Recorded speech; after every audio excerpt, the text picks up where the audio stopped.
The Stand polished recap script. Opening hook. What if the end of the world did not begin with a mushroom cloud, a meteor, or a war? What if it began with one frightened man behind the wheel of a family car racing through the Texas night while death sat quietly in the passenger seat? This is the story of how civilization falls, how the survivors are divided by dreams, and how the last scattered pieces of humanity are pulled toward two opposite kingdoms.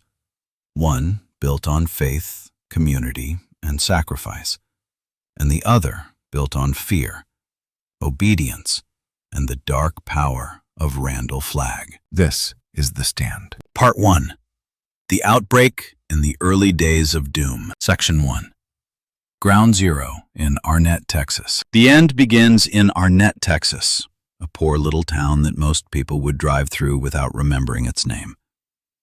On the night of June 16, 1990, a handful of men are gathered at Hampscomb's Texaco, drinking, smoking, and wasting time under the station lights. Among them is Stuart Redman, known simply as Stu. He is quiet, observant, and built from the hard soil of Texas poverty. He does not talk much, but when trouble appears, he notices it before anyone else. Then the headlights appear on the empty highway. An old Chevrolet station wagon drifts toward the gas station at a strange, unsteady speed. It is not moving like a normal car. It is crawling forward with the blind momentum of a nightmare.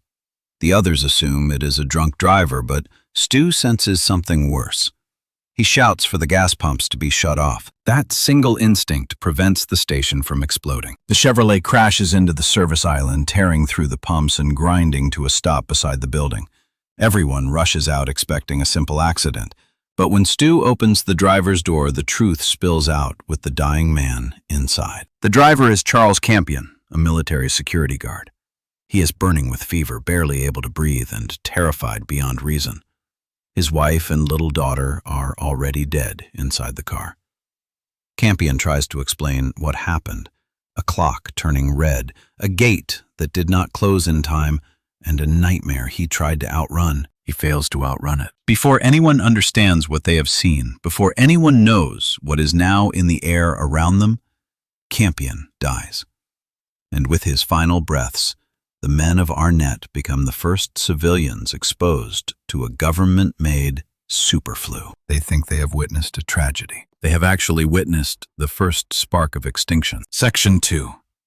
The cover-up begins. The story then cuts from the Texas roadside to a sealed military installation beneath the California desert. This is where the plague was born.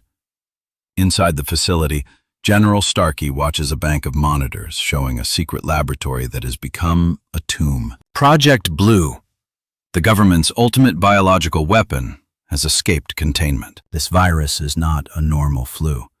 It is designed to change faster than the human immune system can fight it. Every time the body recognizes it, the virus shifts again. The result is a nearly perfect killer, airborne, fast-moving, and almost impossible to stop. The disaster begins with a tiny failure in a security seal. The automated lockdown system detects the breach and seals the facility, trapping almost everyone inside. But Charles Campion, stationed near the outer security gate, sees the warning clock turn red and runs before the final doors close.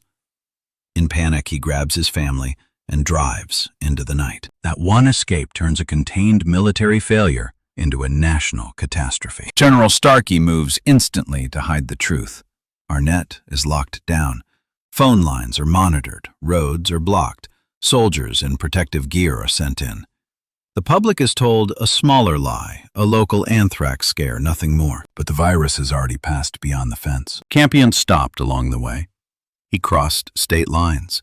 He breathed in diners, gas stations, and motel rooms. The flu is already moving inside ordinary people who do not yet feel sick. By the time the military understands the scale of the mistake is no longer controllable. Section 3. Captain Trips walks across America. The plague spreads not like a bomb, but like a rumor, quietly, casually, through daily life. Norm Brewitt, one of the men at the gas station, wakes up feeling slightly ill. He thinks it is a cold. He kisses his family, goes to work, talks to neighbors, touches counters, and breathes in rooms with other people. In each ordinary gesture, he becomes a carrier of the end. A salesman passes through the infected area and keeps driving. A state trooper pulls him over, takes his license, hands him a ticket, and receives the virus with a handshake. The salesman continues his route. The trooper returns to his station. Each of them becomes a new branch in the same invisible tree. Soon the disease has a name among the frightened public. Captain Trips. The government tries to build walls around it, but Captain Trips does not respect walls. It moves through traffic, apartment buildings, police stations, bus terminals, hospitals, and family kitchens. The infected can look healthy while spreading it everywhere. Within days, a small Texas outbreak becomes a national emergency. Within a week, the emergency becomes the death of civilization. And while most of America coughs, panics, and collapses, a tiny fraction of survivors remain untouched, waking into a world where the dead outnumber the living, and no one can explain why they were spared. Part 2. The Great Collapse and the Shadows Awaken. Section 1. Larry Underwood and the Rotting Metropolis. New York City does not fall all at once. It fades, then stumbles, then dies. Larry Underwood, a musician who was only beginning to taste fame before the plague, watches his mother die and realizes that success, money, and reputation now mean nothing. Manhattan loses power, running water stops. Streets become jammed with abandoned cars. Luxury stores and office towers stand silent. The city that once roared with life becomes a vast concrete shell. Larry wanders through the empty city and reaches Central Park. There he sees one of the cruelest truths of the New World. Even the animals trapped in their cages are dying, not from the flu, but because the humans responsible for them are gone. In this crushing loneliness, Larry meets Rita Blakemore. Rita is older, wealthy, fragile, and terrified. She has survived inside her expensive apartment, but money cannot protect her from the new world. She and Larry cling to each other because being alone feels worse than danger. But New York cannot be a home anymore. The city is becoming unlivable, and Larry understands that staying means surrendering to decay. Their only way out is the Lincoln Tunnel. The tunnel becomes one of Larry's defining ordeals. In total darkness, surrounded by stalled vehicles and the silence of a failed evacuation, he leads Rita forward with a weakening flashlight. Every step is psychological punishment. Every echo sounds like something following them. They finally reach daylight on the New Jersey side, but the escape does not save Rita's spirit. The tunnel breaks something inside her. A few nights later, Larry wakes and finds that Rita is gone from him forever. Her death leaves him with guilt that will follow him across the empty highways. For Larry, survival is no longer just about moving forward. It is about becoming the kind of man who will not abandon the next person who needs him. Section 2. Lloyd Henreid and the Man in the Cell Block. In Phoenix, Arizona, Lloyd Henreid discovers a more personal version of hell. Before the plague, Lloyd was a criminal waiting in prison after a violent robbery spree. When Captain Trips sweeps through the prison guards and inmates die in place, leaving Lloyd trapped behind bars with no one left to unlock the door. Days pass. Hunger, thirst, darkness, and fear reduce him to something close to animal desperation. He is not free like the survivors on the road. He is buried alive in a legal cage the old world forgot to open before it died. Then the door to the cell block opens. Randall Flagg appears. Flagg is not merely another survivor. He steps through the ruined prison like he owns the darkness itself. He offers Lloyd freedom, food, water, and a future. But the offer is not charity. It is a bargain. Lloyd must give himself to Flagg. Broken by fear and near starvation, Lloyd accepts. Flagg opens the cell, and in that moment the dark man gains his first true lieutenant. Lloyd is not chosen because he is noble or brilliant. He is chosen because he is desperate, loyal, once claimed, and easy for Flagg to shape. The Dark Kingdom has found its first soldier. Section 3. Trash Can Man and the Gospel of Fire. In Indiana, another damaged soul hears the call of the Dark Man. Donald Merwin Elbert, known as Trash Can Man, has lived his life as an outcast. He is mentally unstable, tormented by old wounds, and obsessed with fire. When Captain Trips removes police courts, hospitals, and every structure that once restrained him, his obsession becomes freedom. To Trash Can Man, the empty world is not a tragedy. It is an invitation. He burns refineries, storage tanks, and pieces of the old industrial world. The explosions are not just destruction to him. They are beauty worship and purpose. And in the middle of that blazing madness, Randall Flagg reaches into his mind. Flagg understands exactly what Trash Can Man is. He does not try to cure him. He does not judge him. He offers him a place where his destructive gift will be useful. The Dark Man whispers of the west of Nevada, of a kingdom where fire will have meaning. And Trash Can Man begins his journey toward Las Vegas, not as a random wanderer, as a weapon waiting to be aimed. Part 3. Fragile Alliances and the Road into the Unknown. Section 1. Frannie. Harold and the poison beneath the surface. In Ogunquit, Maine, Frannie Goldsmith is left almost completely alone. She has buried her father, lost her old life, and now carries an unborn child into a world where there may be no doctors, no hospitals, and no future. Then Harold Lauder arrives. Harold is young, intelligent, and deeply wounded by years of rejection. In the old world, he was mocked and ignored. In the new world, he sees a chance to reinvent himself. At first, he seems helpful. He finds supplies, prepares motorcycles, leaves signs for other survivors, and tries to present himself as Frannie's protector. But beneath that performance, something dangerous is growing. Harold does not truly see Frannie as a grieving person with her own fear and agency. He sees her as a reward he believes the apocalypse owes him.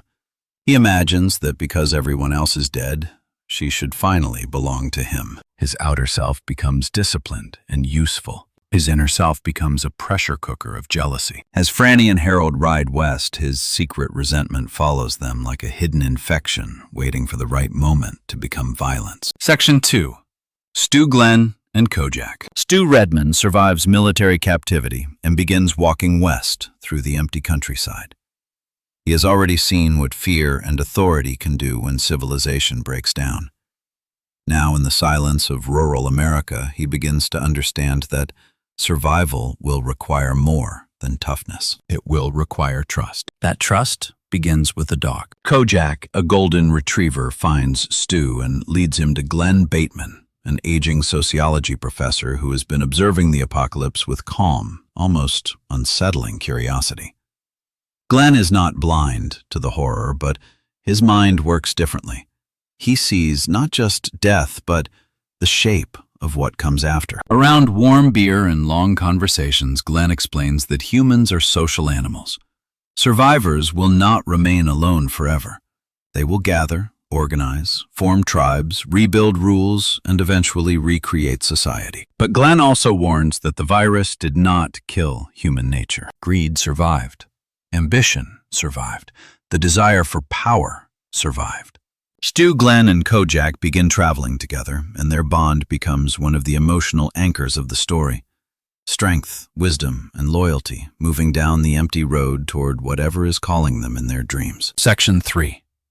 Nick Andros and Tom Cullen. Nick Andros is walking through the Midwest carrying pain in his body and silence in his world. He is deaf and mute, injured, partially blinded, and physically exhausted, but his compassion remains intact. Then he meets Tom Cullen. Tom is innocent, vulnerable, and frightened by the world that has been left behind. He does not understand the full scale of what happened, but he understands loneliness. Nick cannot speak or hear, and Tom struggles to process the world in the way others do, yet the two form an immediate bond. Nick writes. Tom reads what he can. They gesture, trust, and adapt. Together, they become more than traveling companions. Nick gives Tom direction. Tom gives Nick emotional purpose. In a dead America filled with fear, their friendship becomes one of the purest signs that goodness still exists. And like the others, they begin to feel the pull of dreams. Somewhere far away, an old woman is calling. Section 4. Larry, Nadine, and Joe. Larry Underwood continues west with guilt still heavy inside him. Rita's death has forced him to face the selfishness and weakness he carried from the old world. He wants to be better, but the road keeps testing him. Then he meets Nadine Cross and the boy she calls Joe. Nadine is beautiful, guarded, and haunted by something she does not fully explain. Joe is wild, silent, and traumatized, more like a small animal than a child at first. Nadine protects him, but she is also carrying a secret dread. A dark presence has whispered to her since long before the plague. Larry, Nadine, and Joe form a fragile family because none of them can survive emotionally alone. Larry begins to grow into responsibility. Joe slowly responds to safety. Nadine, however, remains divided. Part of her wants to belong with the survivors moving toward light. Another part of her is already being claimed by the shadow moving west. Part 4. The Divine Beacon and the Cradle of the Free Zone. Section 1. Mother Abagail, the Woman in the Corn. In Hemingford Home, Nebraska, Mother Abagail Fremantle sits in the middle of the cornfields like a living bridge between the old world and something eternal. She is 108 years old, deeply religious, and untouched by Captain Trips. Her survival is not presented as coincidence. She understands that she has been chosen for a purpose. She becomes a spiritual lighthouse. Across the country, survivors begin dreaming of her. Stu sees her, Frannie sees her, Nick, Larry, and others feel the same pull. In the dreams, Mother Abagail sits among green corn beneath the summer sun, inviting them to come to Nebraska to gather, to find shelter, and to prepare. But her call is not the only one. On the other side of the dream world, Randall Flagg is also calling. His presence is fear, desert teeth, and darkness. Survivors are being divided before they ever meet the fearful and violent drift toward Las Vegas, while the wounded but hopeful are drawn toward Mother Abagail. The world has ended. Now the survivors must choose what kind of world will be born from the ashes. Section 2. The Convergence and Harold's Jealousy. As summer deepens, the separate groups begin to merge. Frannie and Harold meet other survivors. Stu, Glenn, and Kojak join the growing migration. Larry, Nadine, and Joe are pulled into the same westward current. What began as isolated survival becomes a movement. For many, the group offers relief. For Harold, it becomes humiliation. Frannie and Stu fall in love, and their relationship is genuine, built on respect, shared pain, and a quiet understanding of what each has survived. But Harold cannot accept it. He sees Stu not as a man Frannie chose, but as a rival who stole the future Harold believed was owed to him. Outwardly, Harold becomes useful.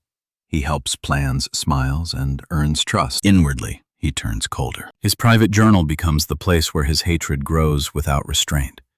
Every friendly gesture he receives becomes, in his mind, an insult. Every success of Stu's becomes proof of a conspiracy against him. The Free Zone is not yet born, but one of its future enemies is already living inside it. Section 3. Boulder and the Rebuilding of Society. The survivors eventually gather in Boulder, Colorado, where the Rocky Mountains rise like walls around a fragile new civilization. This community becomes the Boulder Free Zone, the democratic answer to Flagg's dictatorship in Las Vegas. The work is immediate and practical. People need food, power, medical care, sanitation, rules, leadership, and hope. A committee forms, including Stu, Glenn, Larry, Frannie, Nick, Ralph, and Susan. They begin turning refugees into citizens. Nick uses his intelligence and organization to help structure the community. Stu becomes a natural leader. Glenn provides perspective. Larry continues to grow into responsibility. Frannie offers moral clarity and emotional honesty. At the same time, Brad Kitchener and the technical crews work desperately to restore electricity before winter. When lights finally return to the streets of Boulder, it feels like civilization has taken its first breath after drowning. But light on the streets does not mean safety in the hearts of men. Inside Boulder, Harold and Nadine move closer to betrayal. Nadine's connection to Flagg deepens. Harold's resentment becomes action. While the Free Zone celebrates power returning, darkness quietly studies the layout of its leadership. Part 5. The Vanishing Prophet and the Seeds of Murder. Section 1. Mother Abagail's Crisis of Pride. As Boulder grows, Mother Abagail becomes the spiritual center of the community. People come to her for blessings, advice, answers, and reassurance. At first, this seems natural. She called them together. She gave them direction. She is the reason many of them found one another. The praise becomes dangerous. Mother Abagail begins to understand that she has allowed pride to enter her heart. People treat her as if she herself is the miracle, and some part of her has begun to believe it. For a woman whose faith depends on humility, that realization is devastating. Then the voice of God grows silent. Her prayers feel empty. Her certainty vanishes. She understands that before she can guide the Free Zone any further, she must confront her own spiritual failing. So she leaves. Without warning the committee, without asking permission, Mother Abagail walks into the wilderness, alone. Her disappearance shakes Boulder deeply.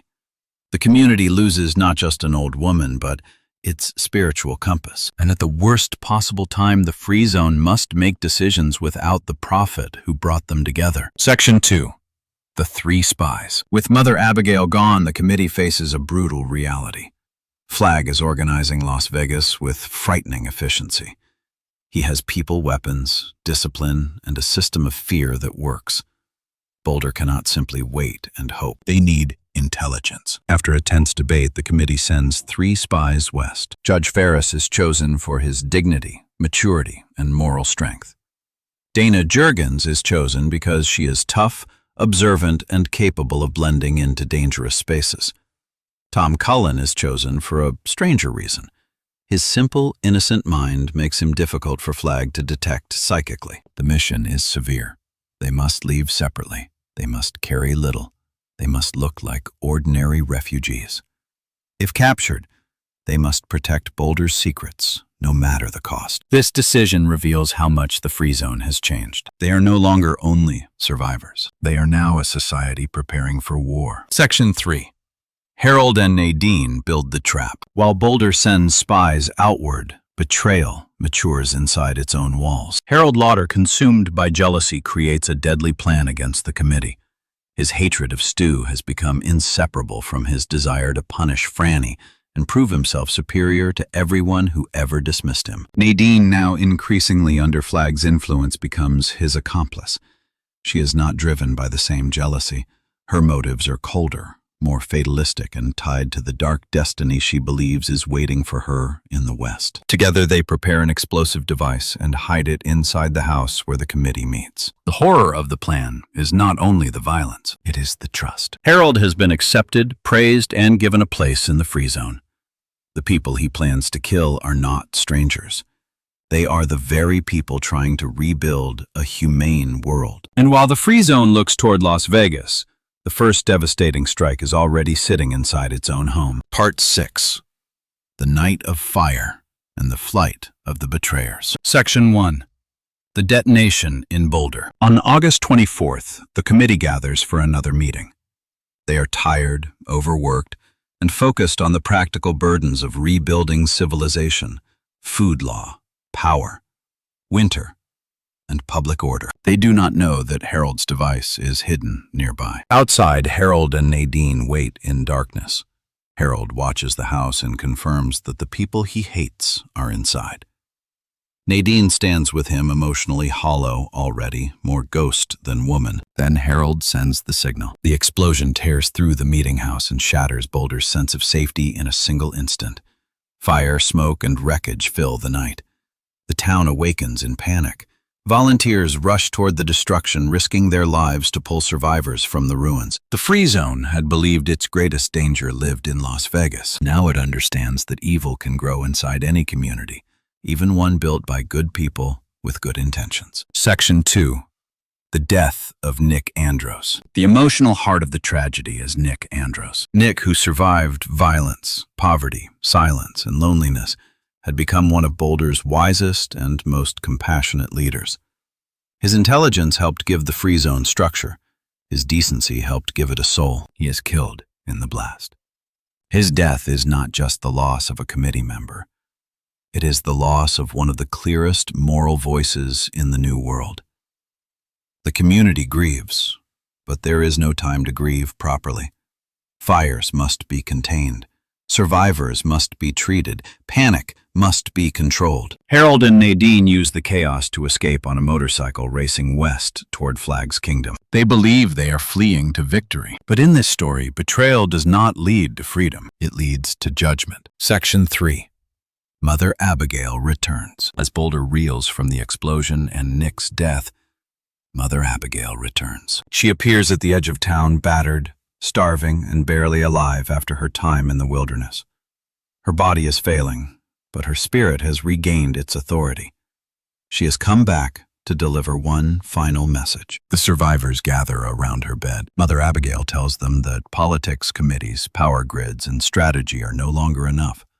The evil in the West cannot be defeated through ordinary force. It must be confronted through faith and sacrifice. Then she names 4 men: Stu Redman, Larry Underwood, Glenn Bateman, and Ralph Brentner. They must leave Boulder and walk west to Las Vegas. They are to carry no weapons, no food, no water, and no extra supplies. They must go empty-handed, trusting entirely in the will that has guided them this far. It is an impossible command, and shortly after giving it, Mother Abagail dies. Her death leaves Boulder in silence, but her final instruction turns the story toward its final confrontation. Part 7. The Cruel Highway and the Reckoning of the Traitors. Section 1. Harold Lauder's fall. Harold rides west, believing he has finally won. He thinks the explosion proves his intelligence. He thinks he has punished Stu, wounded Frannie, and escaped the ordinary life that once made him feel small. But the road strips away his fantasy quickly. In the mountains, Harold loses control of his motorcycle and crashes badly. Nadine sees what has happened, but she no longer has enough humanity left to save him. She leaves him behind and continues toward Las Vegas. Alone in the wilderness, Harold finally faces the truth. His brilliance was real, but he used it to feed resentment. His pain was real, but he let it become cruelty. He had chances to belong, chances to change, chances to become more than the rejected boy he used to be. Instead, he chose vengeance. In his final written confession, Harold recognizes the cost of his own jealousy. His story ends not as the triumph of an overlooked genius, but as a warning. Intelligence without humility can become self-destruction. Section 2. Nadine and the collapse of the Dark Queen. Nadine reaches the west and enters Flagg's orbit fully. For years, she has feared that she belonged to him. Part of her resisted. Part of her was drawn toward him. By the time she arrives in Las Vegas, the resistance inside her is nearly gone. But the reality of Flagg is not seductive power or dark romance. It is horror, control, and possession. Nadine discovers that she was never meant to be a queen beside him. She was meant to be used. That realization breaks her. For a brief moment, the part of Nadine that was still human returns. She defies Flagg in the only way she can, and her death shakes his confidence in front of his own people. For the first time, the Dark Man looks less like an unstoppable force and more like a tyrant whose control can crack. Las Vegas continues to obey him. But now, beneath that obedience, fear begins to shift. Section 3. The road to Las Vegas and Glenn's final victory. Stu, Larry, Glenn, and Ralph begin the long walk west. They obey Mother Abagail's command and carry nothing. No weapons, no food, no water. Their journey is not a military operation. It is a test of faith. Then Stu falls and breaks his leg, forcing the others to leave him behind with Kojak. It is a heartbreaking decision, but the command was clear. Some must go on. Larry, Glenn, and Ralph continue into the desert and are eventually captured by Flagg's men near the border. They are taken to Las Vegas as prisoners, meant to become proof of Flagg's power. Flagg expects fear. Instead, Glenn laughs. The old professor sees through him. He understands that Flagg is not truly secure, not truly divine, not truly invincible.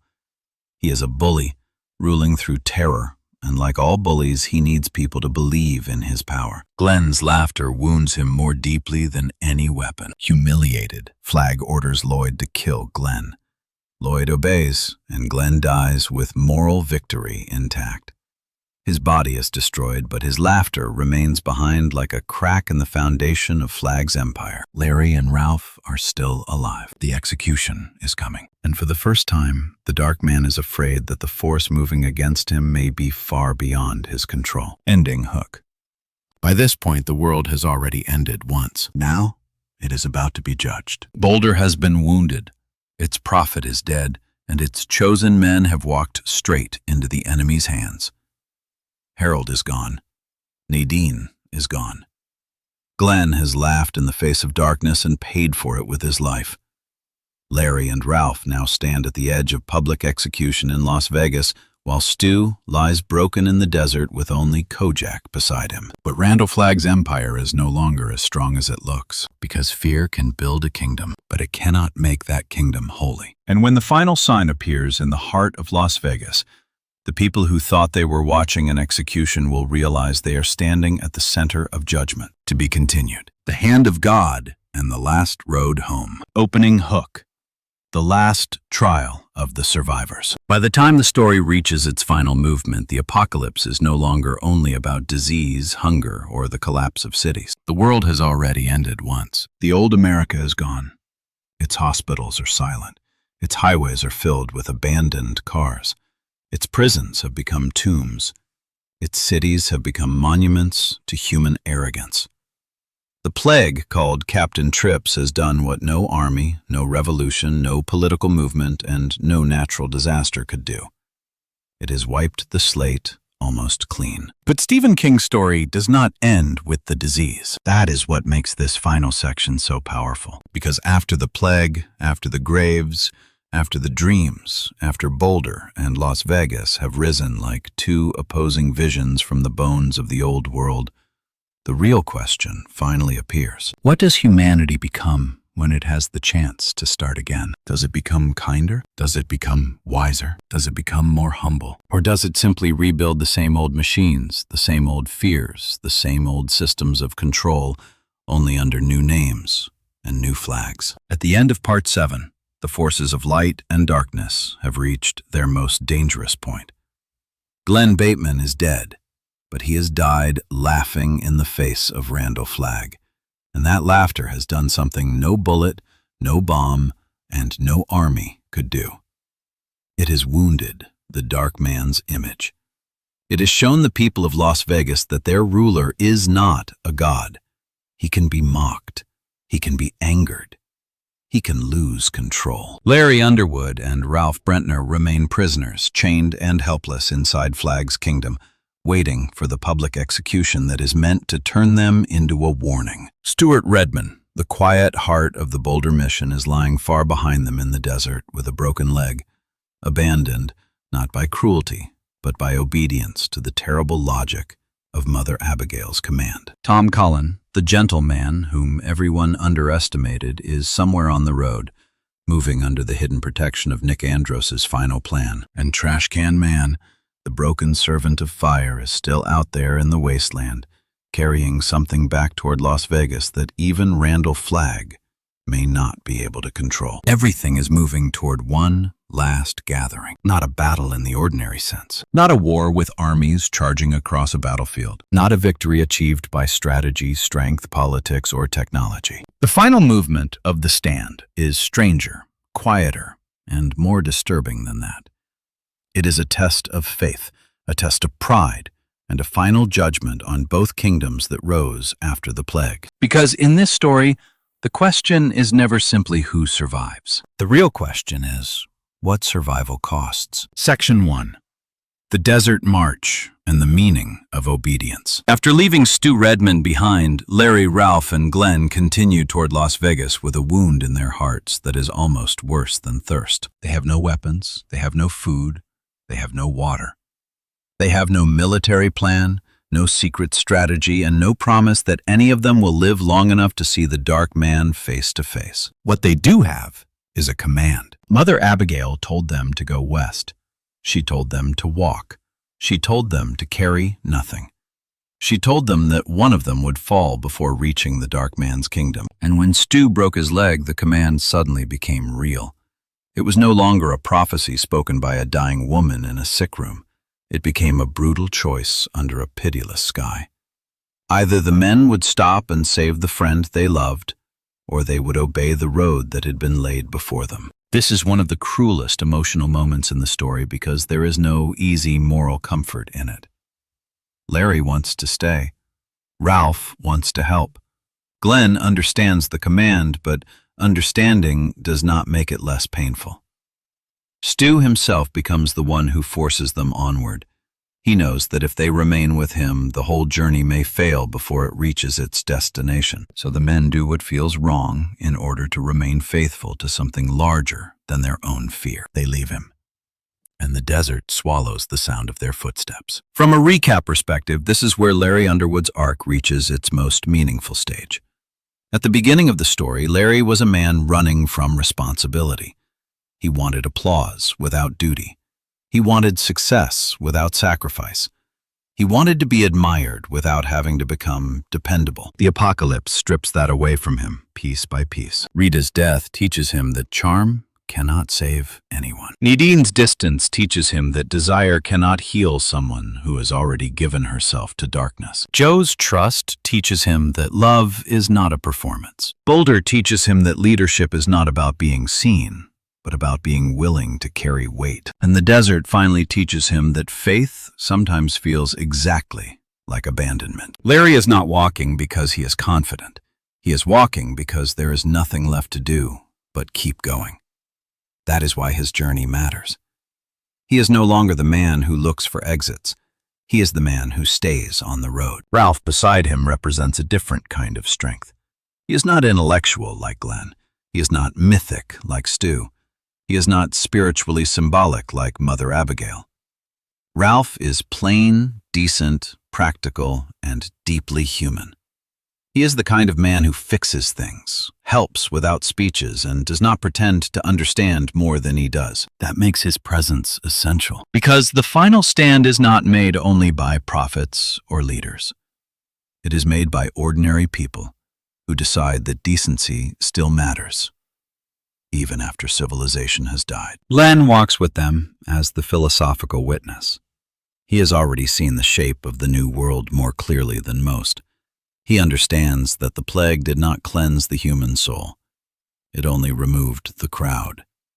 Whatever was inside people before the end is still inside them now, magnified by freedom, loneliness, and fear. That is why Las Vegas matters. It is not just Flagg's city. It is the old world's shadow rebuilding itself in the desert. Order without mercy. Power without conscience. Technology without humility. Fear dressed up as civilization. And toward that city, 3 unarmed men continue to walk. Section 2. Las Vegas, the kingdom that runs on fear. Las Vegas appears from a distance like proof that Randall Flagg has won. The lights are working, the streets are organized, the power grid functions, the people obey schedules. Weapons are collected, repaired, and cataloged.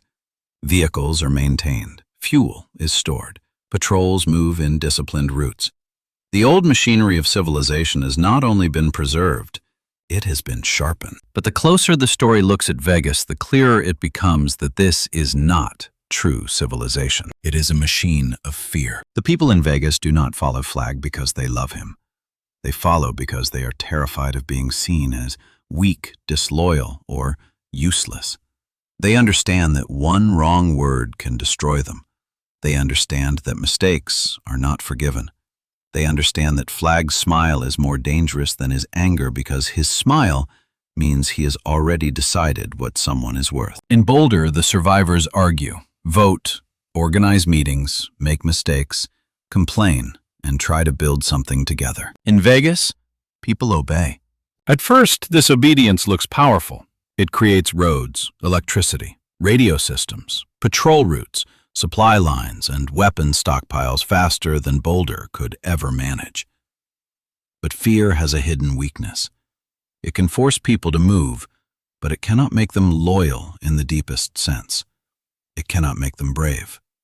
It cannot make them love the thing they serve. That is why Glenn's laughter is so dangerous. When Glenn laughs at Flagg, he does not defeat him physically. He does something worse. He changes the atmosphere in the room.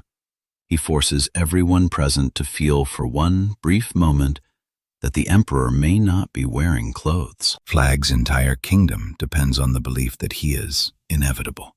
Not merely strong, but inevitable. Not merely dangerous, but untouchable.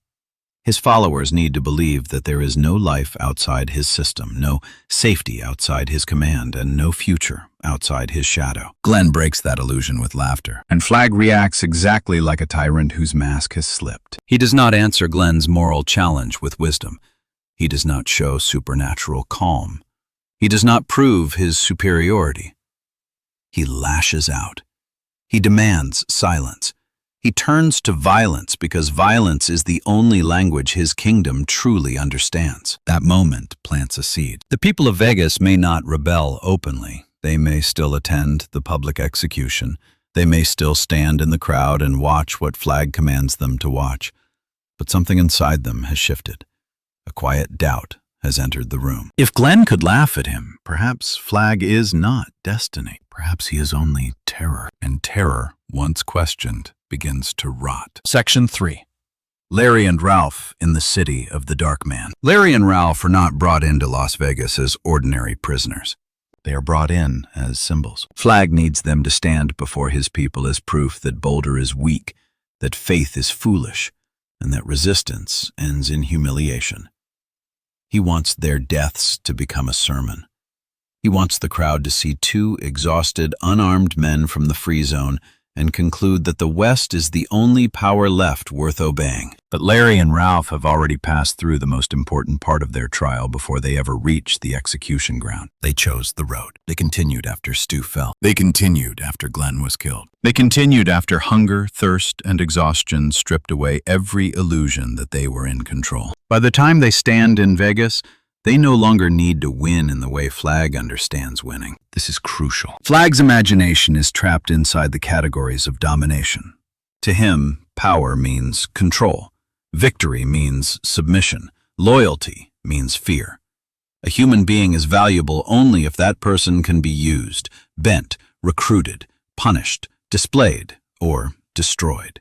Larry and Ralph stand outside that logic. They are not there to conquer Vegas. They are not there to outfight Flagg. They are not there to inspire an uprising through military strategy. They are there as witnesses. That makes them almost impossible for Flagg to understand. In many stories, the heroes defeat the villain by becoming stronger.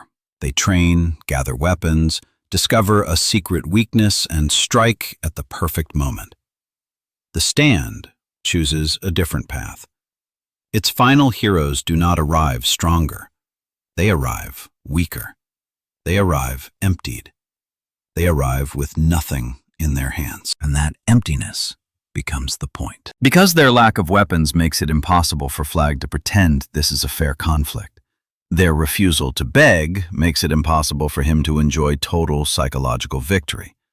Their quiet courage makes his spectacle unstable. The people of Vegas gather to watch punishment, but what they see is something Flagg cannot manufacture. They see men who are afraid but not owned. They see men who are tired but not broken. They see men who are facing death without surrendering their souls. For a kingdom built entirely on fear that sight is poison. Larry, especially, embodies one of the richest transformations in the whole novel. He began as a man whose talent had outrun his character. He could perform sincerity better than he could live it. He could sing pain more beautifully than he could endure it. Yet here in the final public square of the Dark Kingdom, there is no audience he can charm, no song he can hide behind, no persona left to protect him. There is only the man, and the man is finally real. Section 4. The crowd begins to tremble. The execution is meant to be a festival of terror. Flagg understands the political usefulness of public punishment.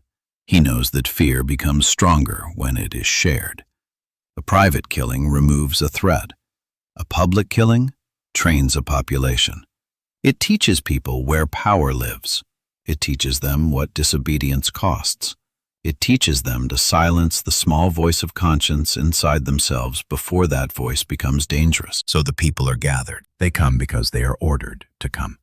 Some come with grim curiosity. Some come because they are true believers. Some come because they are too frightened not to.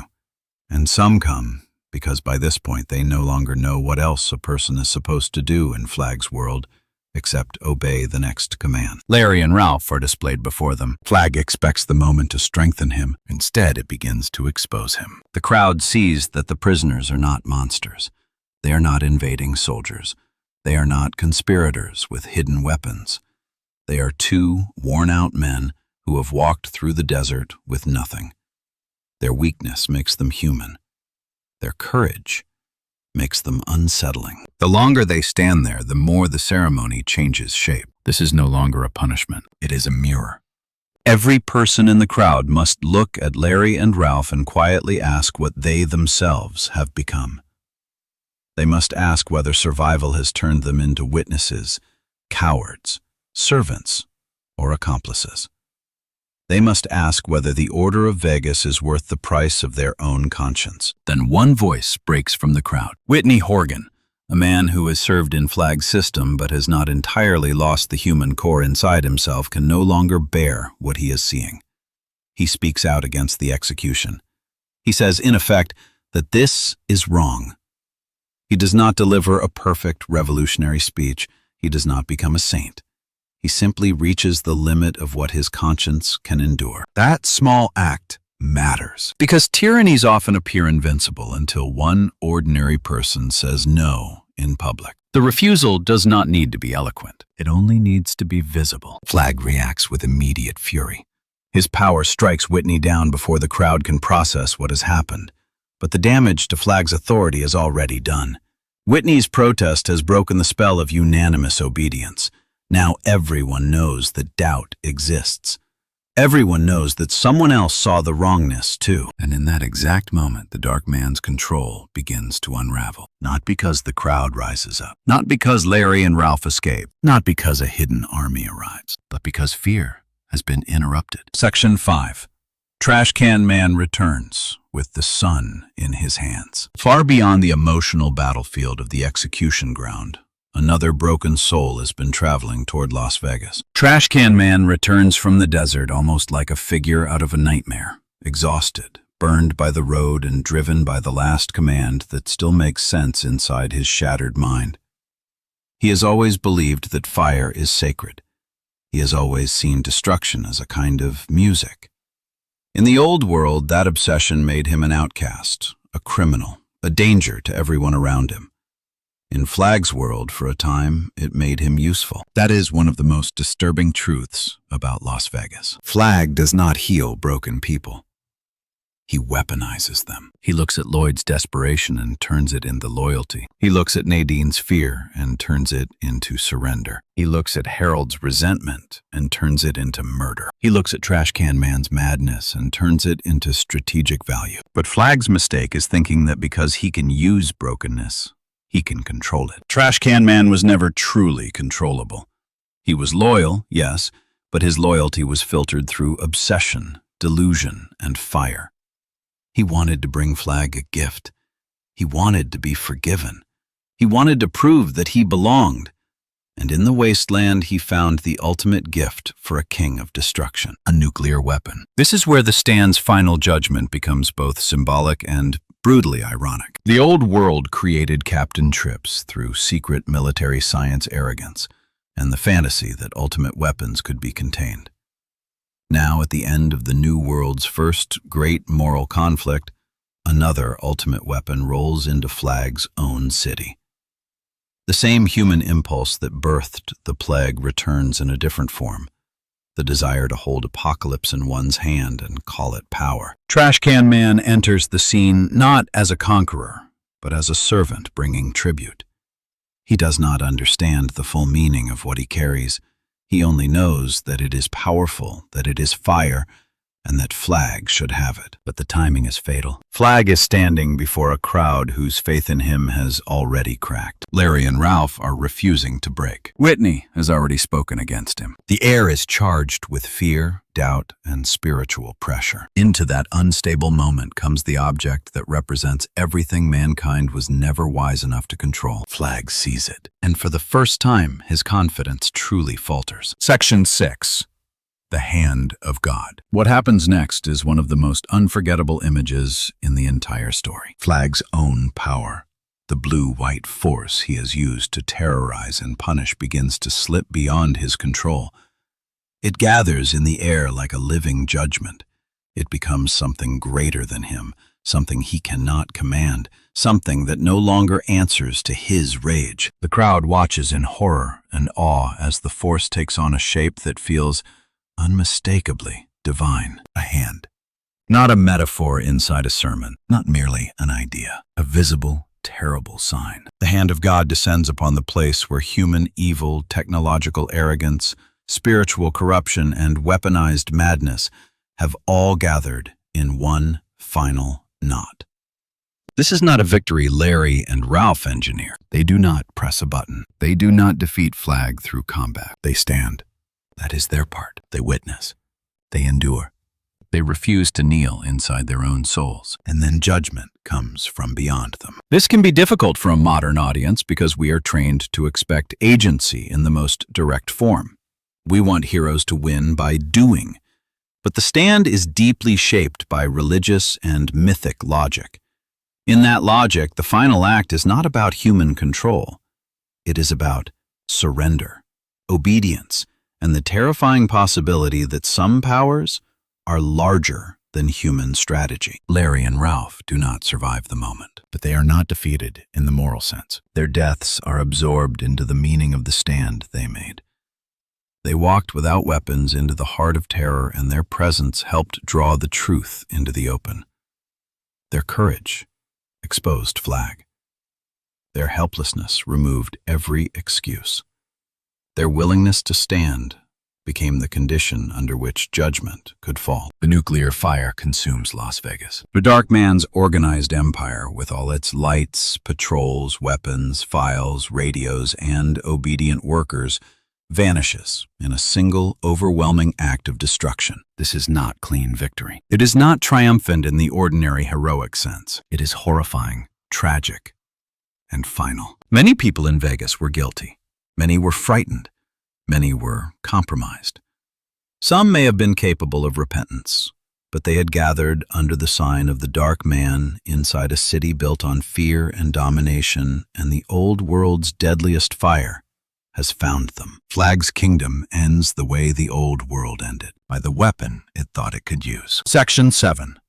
The Dark Man's defeat and the limits of evil. Randall Flagg's defeat is not merely physical. His deeper defeat begins before the blast. It begins when Glenn laughs. It deepens when Whitney objects. It becomes undeniable when Larry and Ralph refuse to collapse into begging submission. By the time the final fire arrives, Flagg has already lost the thing he needs most, the aura of inevitability. This is an essential point for understanding the ending. Flagg is powerful, but his power feeds on fear, secrecy, division, and the weakness inside human beings. He is strongest when people believe resistance is impossible. He thrives when they are too ashamed to speak, too isolated to compare, doubts, too frightened to admit that they see the lie. His authority is parasitic. It does not create goodness, loyalty, or courage. It feeds on the absence of them. That is why the public square becomes so dangerous.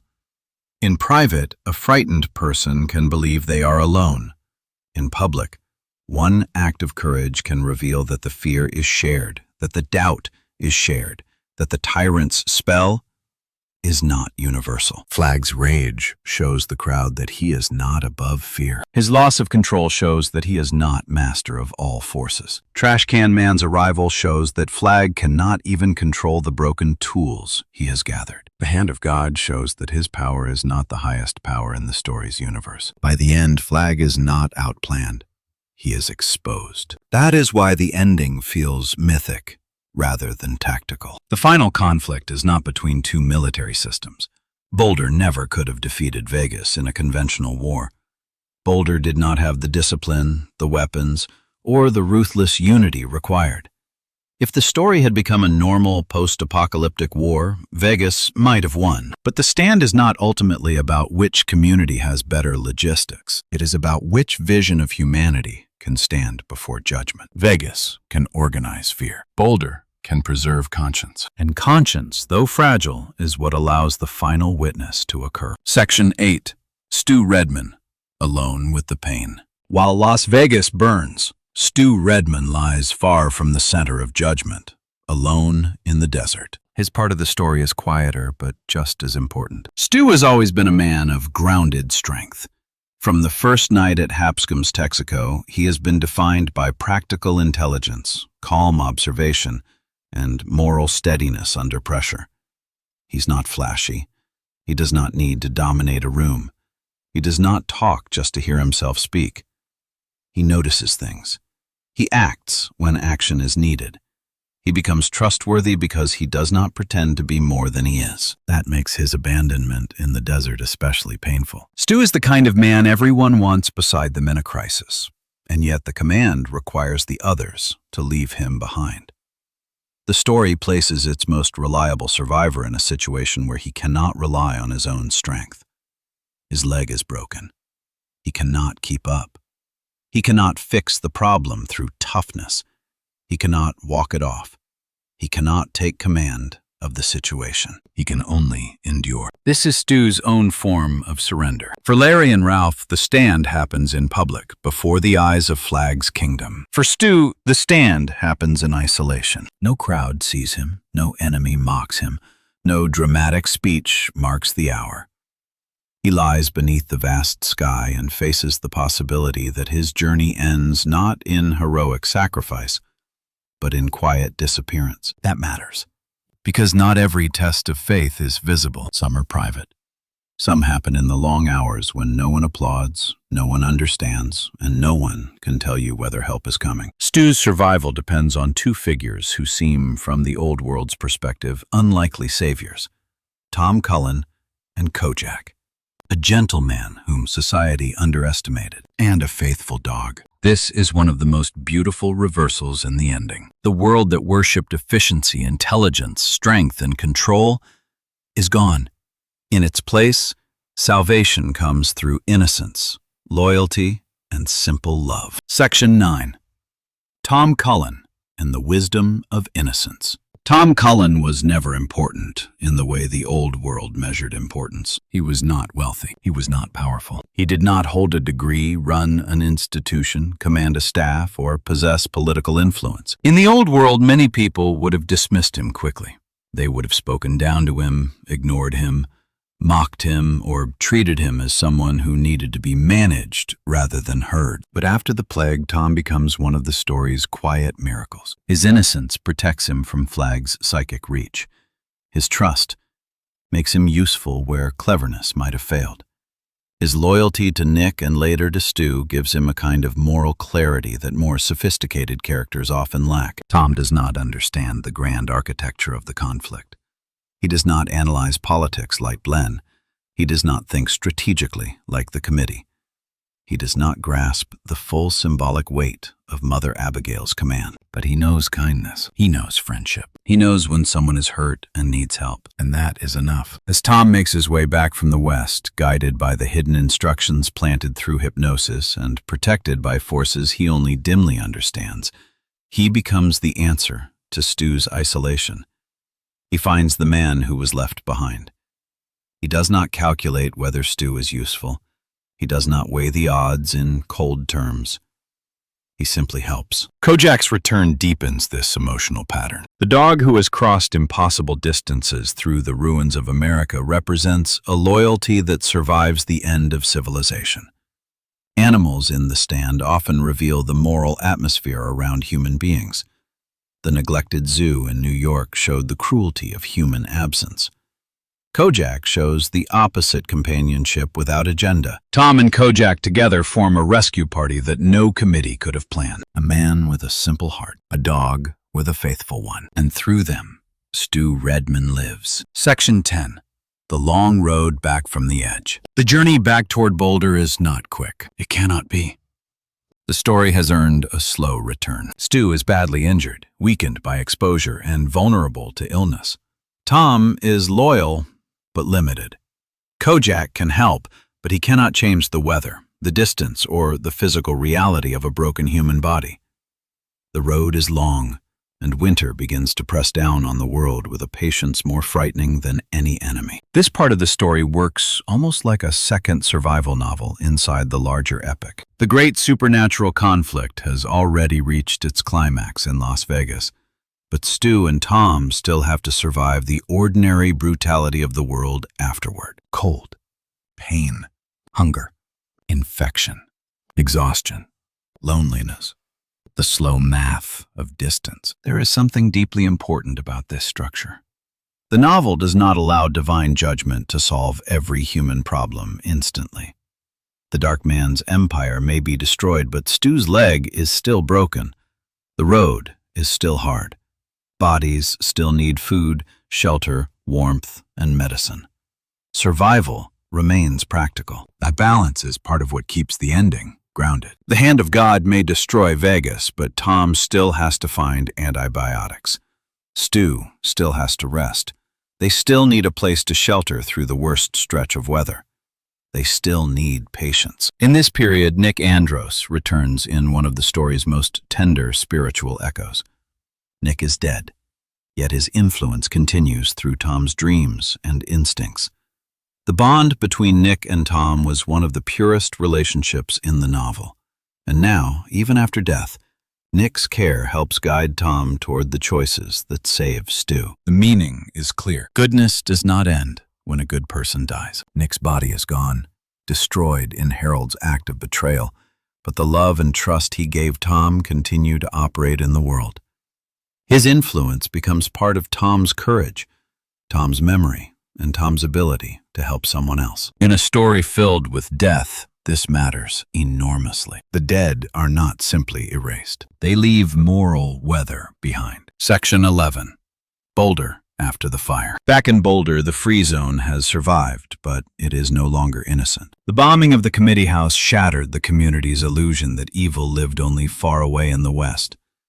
Harold and Nadine proved that the darkness could grow inside Boulder itself, inside a smiling neighbor, inside a helpful worker, inside someone who attended meetings and seemed to be part of the rebuilding. This knowledge changes everything. Before the bombing, Boulder could imagine itself as the simple opposite of Las Vegas. Democratic, dissent, hopeful, and safe. After the bombing, the survivors must confront a harder truth. No community is pure simply because it has good intentions. Boulder is better than Vegas, but it is not immune to pride, resentment, ambition, secrecy, and violence. That is why the loss of Nick is so devastating. Nick represented calm, moral intelligence. He listened, even though he could not hear. He communicated carefully.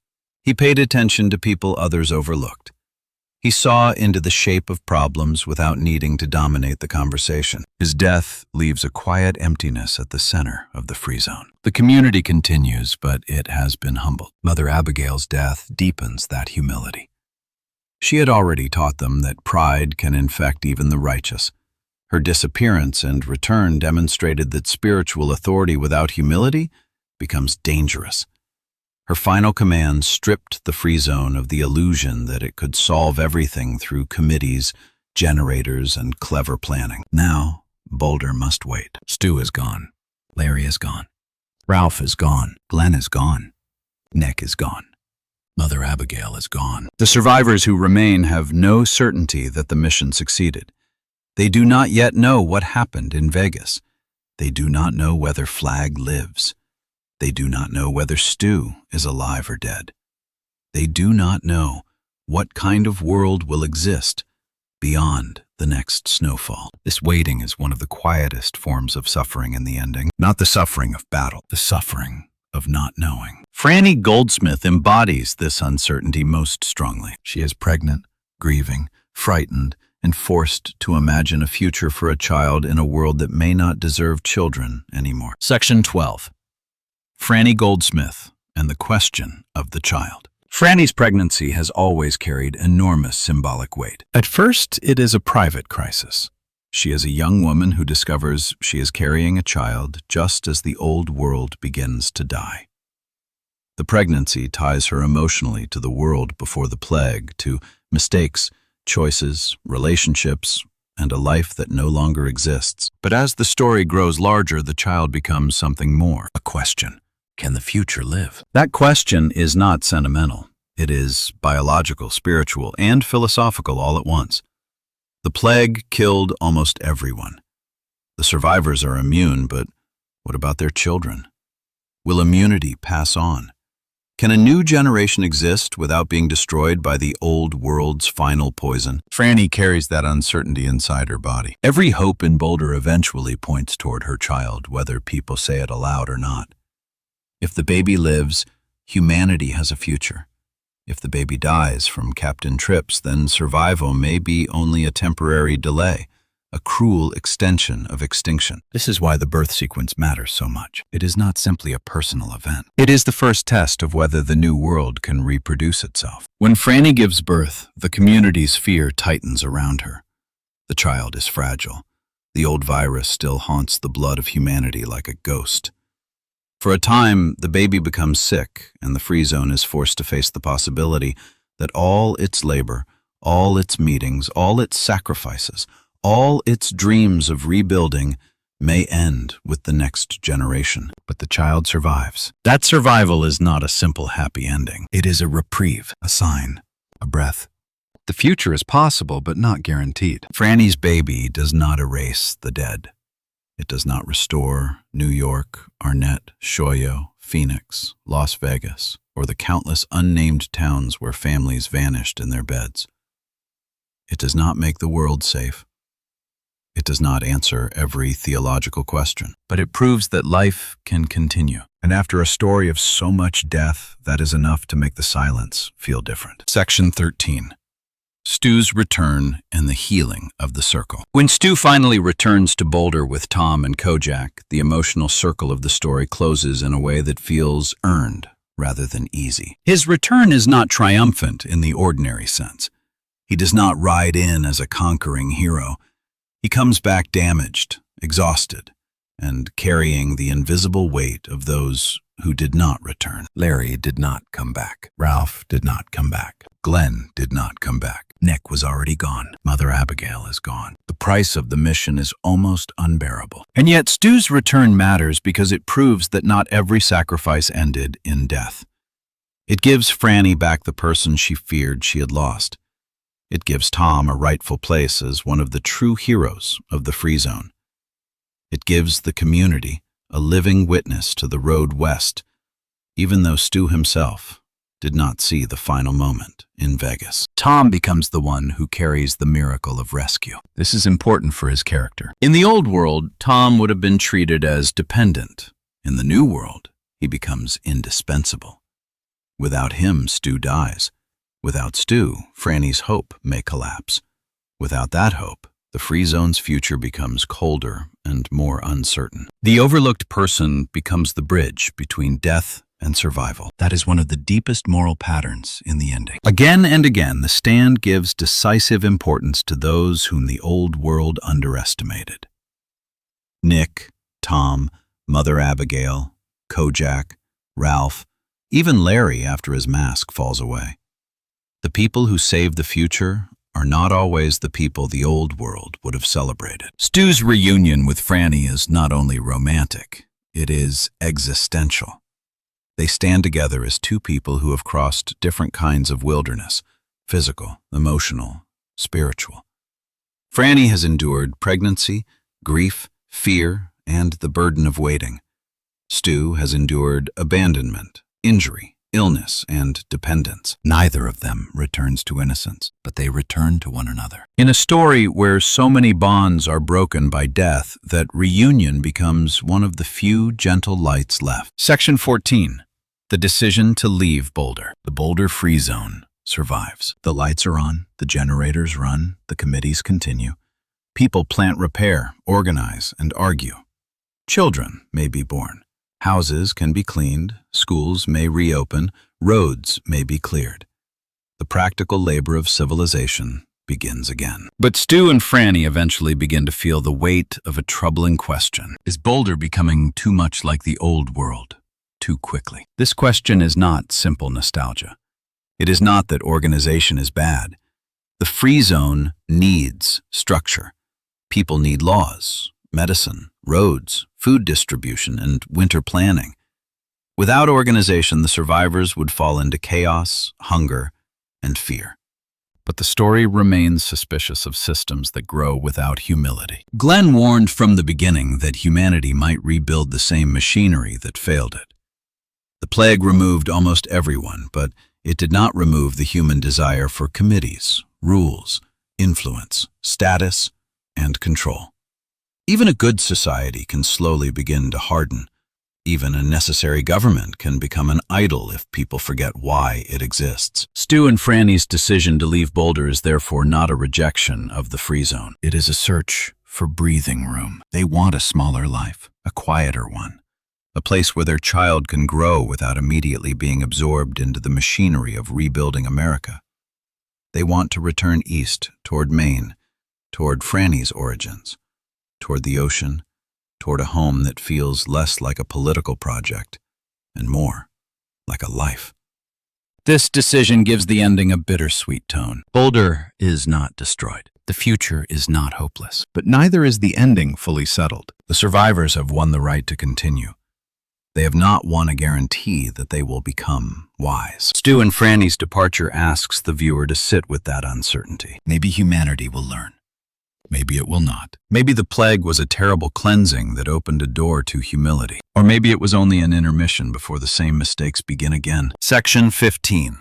Randall Flagg and the Return of the Shadow. The ending's most chilling idea is that evil does not disappear just because one form of it is destroyed. Las Vegas is gone. The Dark Man's empire is shattered. His followers are dead scattered or leaderless. His name may become a warning, but Randall Flagg himself is not so easily reduced to ashes. Somewhere far away beyond the ruined map of America, he returns.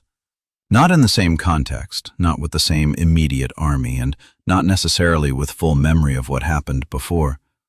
But the shadow rises again. He opens his eyes in another place before another people, and the old pattern begins to stir. This final echo transforms the story's conclusion. If Flagg were simply dead forever, The Stand would become a story about defeating evil once and for all. But King's vision is darker and perhaps more honest. Evil is not a single man. It is a recurring possibility. It appears wherever fear meets ambition, wherever loneliness meets resentment, wherever power offers simple answers to frightened people. Flagg can return because the conditions that create him can return. That does not mean the struggle was meaningless. Larry's courage mattered. Ralph's faith mattered. Glenn's laughter mattered. Nick's goodness mattered. Mother Abagail's humility mattered. Stu's endurance mattered. Frannie's hope mattered.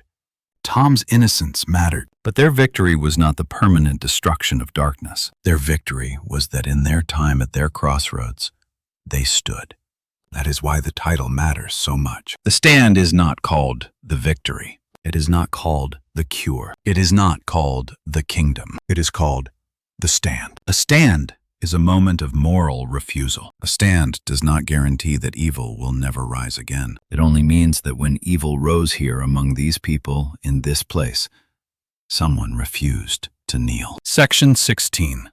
What the ending means. The ending of The Stand is powerful because it refuses to comfort us too cheaply. Yes, Flagg City is destroyed. Yes, Stu returns. Yes, Frannie's child survives. Yes, the free zone has a future. But every hopeful image is shadowed by a question. Will the survivors remember what happened? Will they teach their children humility? Will they rebuild technology without worshiping it? Will they create government without turning it into domination? Will they honor the dead by living differently? Or will memory fade as it always does until the next generation begins to think of the plague as legend, the dark man as myth, and the old weapons as tools waiting to be used again? The final question is not whether humanity can survive disaster. Humanity can survive almost anything. The real question is whether humanity can survive itself. Captain Trips was made by human beings. The cover-up was made by human beings. The panic, the lies, the military violence, the prison tombs, the abandoned cities,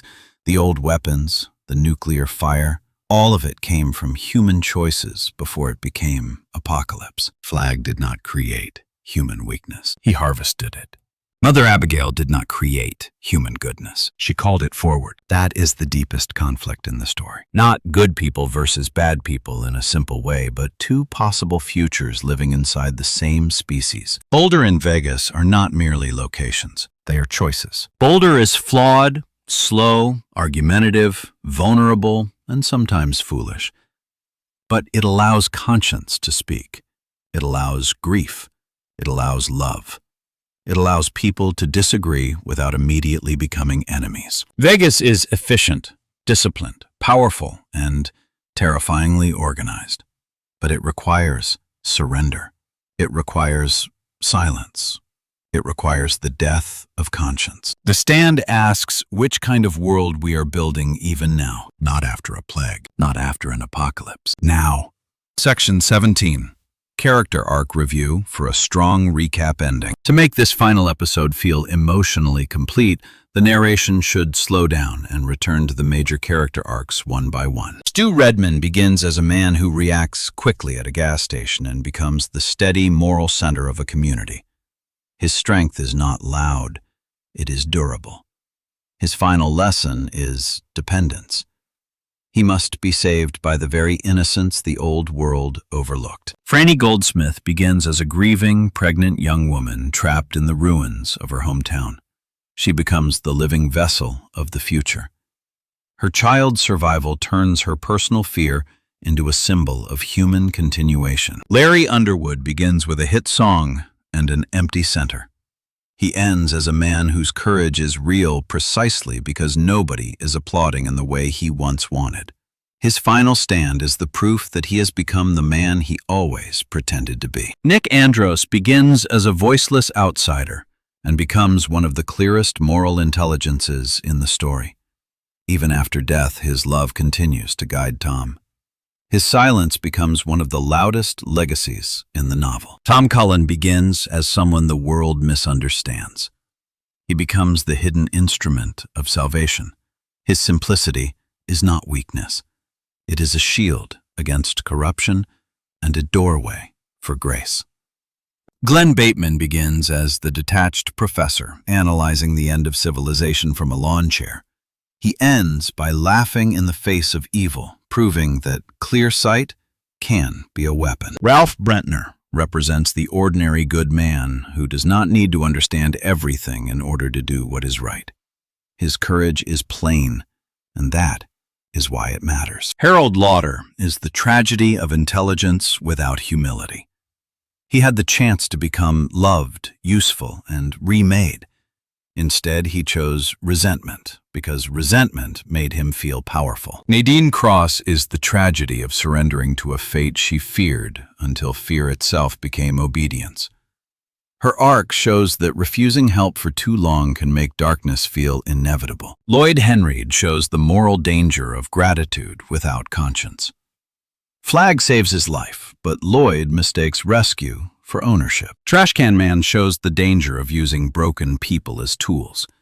Flagg thinks he can direct madness, but madness eventually brings fire back to its master. Mother Abagail shows that holiness without humility is dangerous, but humility restored can become a final channel of grace. Randall Flagg shows that evil often appears strongest when it offers order to frightened people.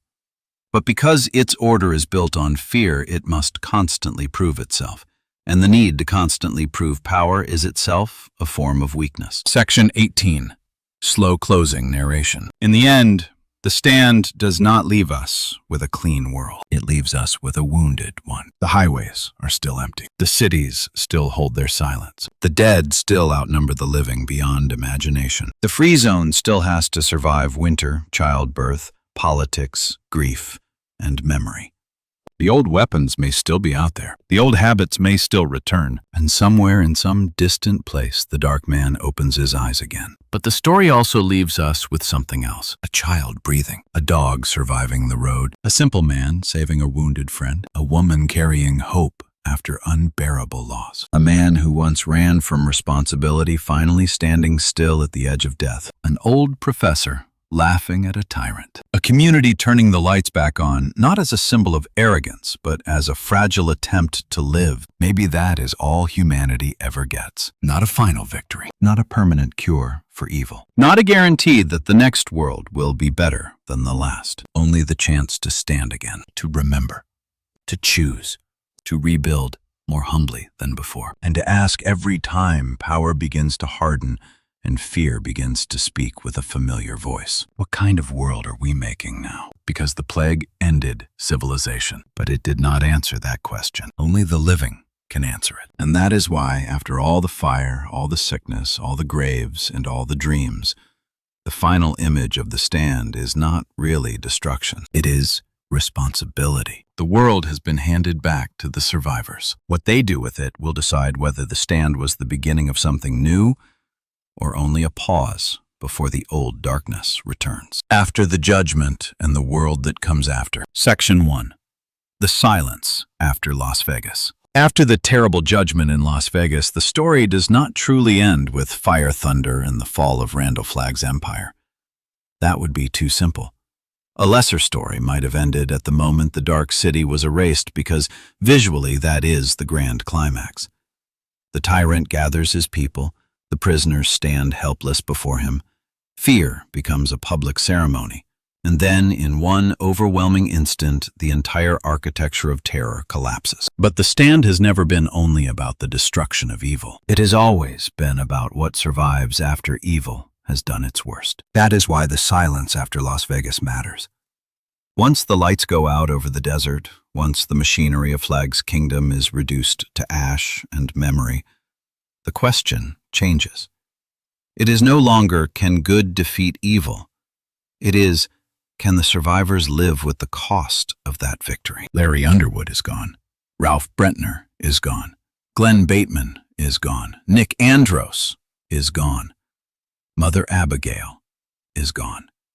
Every major victory has been paid for with a human life, and every survivor left behind in Boulder must eventually understand that the free zone did not survive because it was clever or well-organized or technologically prepared. It survived because a handful of people walked into death without weapons and refused to kneel. That truth is both beautiful and unbearable. In the old world, victory usually meant conquest, strategy, territory, and control. Governments measured success by borders, armies, economic growth, and the ability to impose order. But in the world after Captain Trips, those measurements no longer mean anything. The survivors are not building a nation because they have won a war. They are building a nation because nearly everyone else is dead. And that difference haunts everything. The destruction of Las Vegas removes the immediate enemy, but it does not restore the world. It does not bring back the millions of bodies in the cities. It does not erase the fear of another plague. It does not heal Frannie Goldsmith's grief. It does not mend Stu Redmond's broken leg. It does not return Nick Andros to the committee table, or Larry Underwood to the road, or Glenn Bateman to his cheerful, mocking wisdom. The evil has been defeated, but the wounds remain. This is where the ending becomes slower, quieter, and more human. The great battle is over, yet the real aftermath begins in whispers, in hospital rooms, in empty streets, in the ordinary labor of people trying to believe that tomorrow is worth preparing for. Boulder has electricity committees, laws, meetings, and food supplies. It has children, pregnant women, mechanics, doctors, frightened families, and people who want nothing more mystical than a safe bed and a working stove. But now it also has martyrs, and martyrs are dangerous in a new society. Their deaths can inspire courage, but they can also create pressure. The living may begin asking whether they are worthy of the sacrifice. They may begin shaping memory into religion, politics, or myth. The story of Larry and Ralph walking into Las Vegas could become a sacred legend. The story of Glenn laughing in Flagg's face could become a moral lesson told around dinner tables. The story of Nick's death could become the permanent wound at the center of Boulder. And through all of this, the survivors must do what human beings have always done after catastrophe. They must decide what the dead mean. If the dead mean only pain, then Boulder will become a graveyard with lights. But if the dead mean responsibility, then Boulder may become the first fragile seed of a better world. That is the delicate emotional space where Part 9 begins. Not in the explosion, but in the silence after it. Section 2. Stu Redman and the Long Road Back. While the judgment in Las Vegas becomes the central myth of the surviving community, Stu Redman's story follows a different kind of trial. Stu does not see the final confrontation. He does not stand with Larry, Ralph, and Glenn at the last public test. He does not witness the collapse of Flagg's power. He is not given the dramatic, visible role of martyrdom. Instead, Stu is left behind. That detail is crucial to understanding him. Stu Redman is one of the strongest moral centers of the story, but his strength is not theatrical. He is not a preacher. He is not a politician. He is not a philosopher like Glenn. He is not a charismatic performer like Larry eventually becomes. Stu's strength is quieter. He is the man who sees what must be done and does it.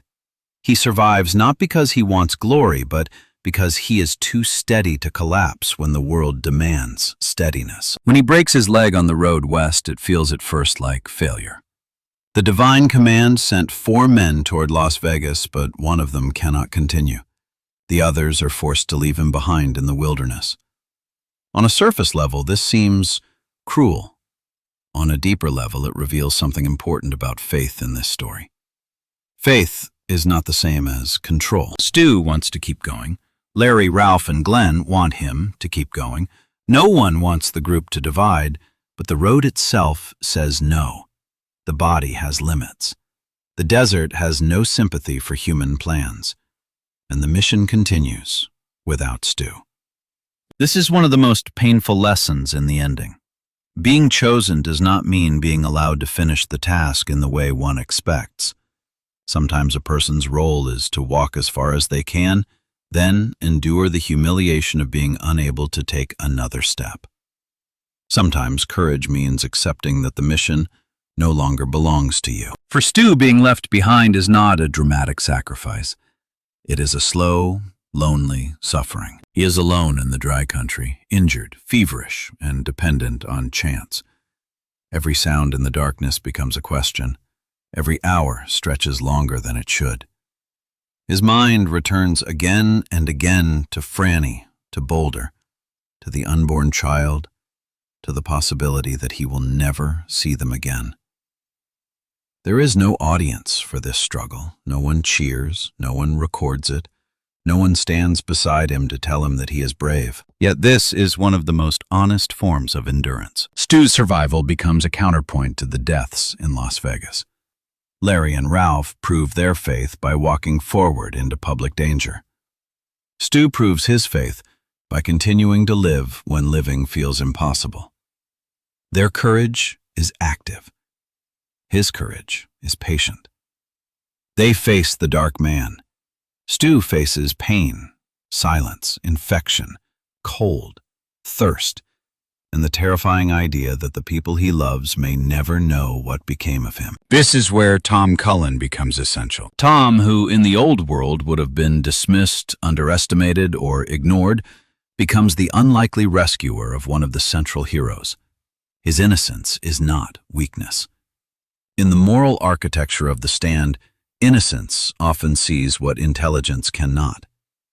Tom does not need to understand the entire cosmic conflict to do what is right. He simply knows that Stu needs help, and because of that, he acts. Their journey back is not glamorous. It is slow. It is uncertain. It is full of practical problems: food, shelter, illness, winter weather, broken roads, abandoned vehicles, and the lingering psychological shadow of everything that has happened. But that is exactly why it matters. After the grand metaphysical war, the story returns to basic human care. A man is injured. Another man helps him. That may seem small after Las Vegas, but in the moral universe of The Stand, it is enormous. Because civilization is not rebuilt by explosions, prophecies, or committees alone. It is rebuilt when one human being refuses to leave another human being behind. Section 3.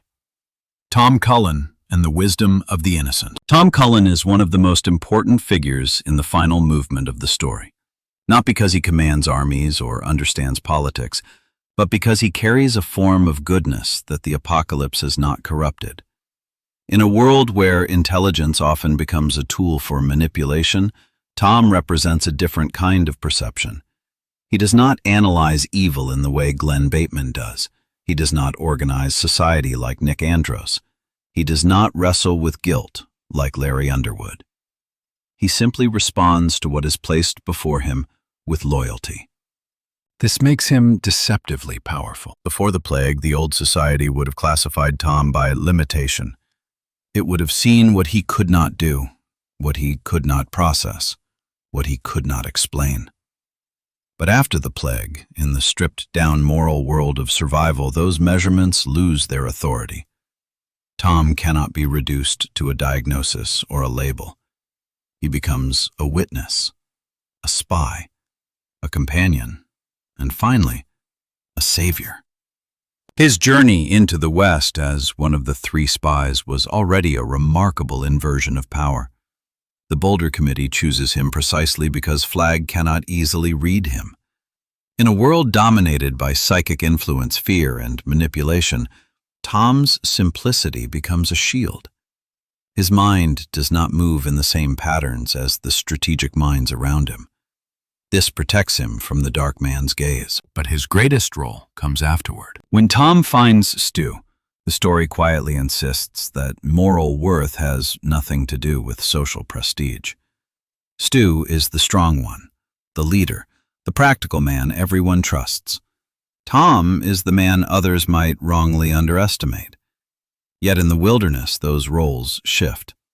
Stu becomes dependent.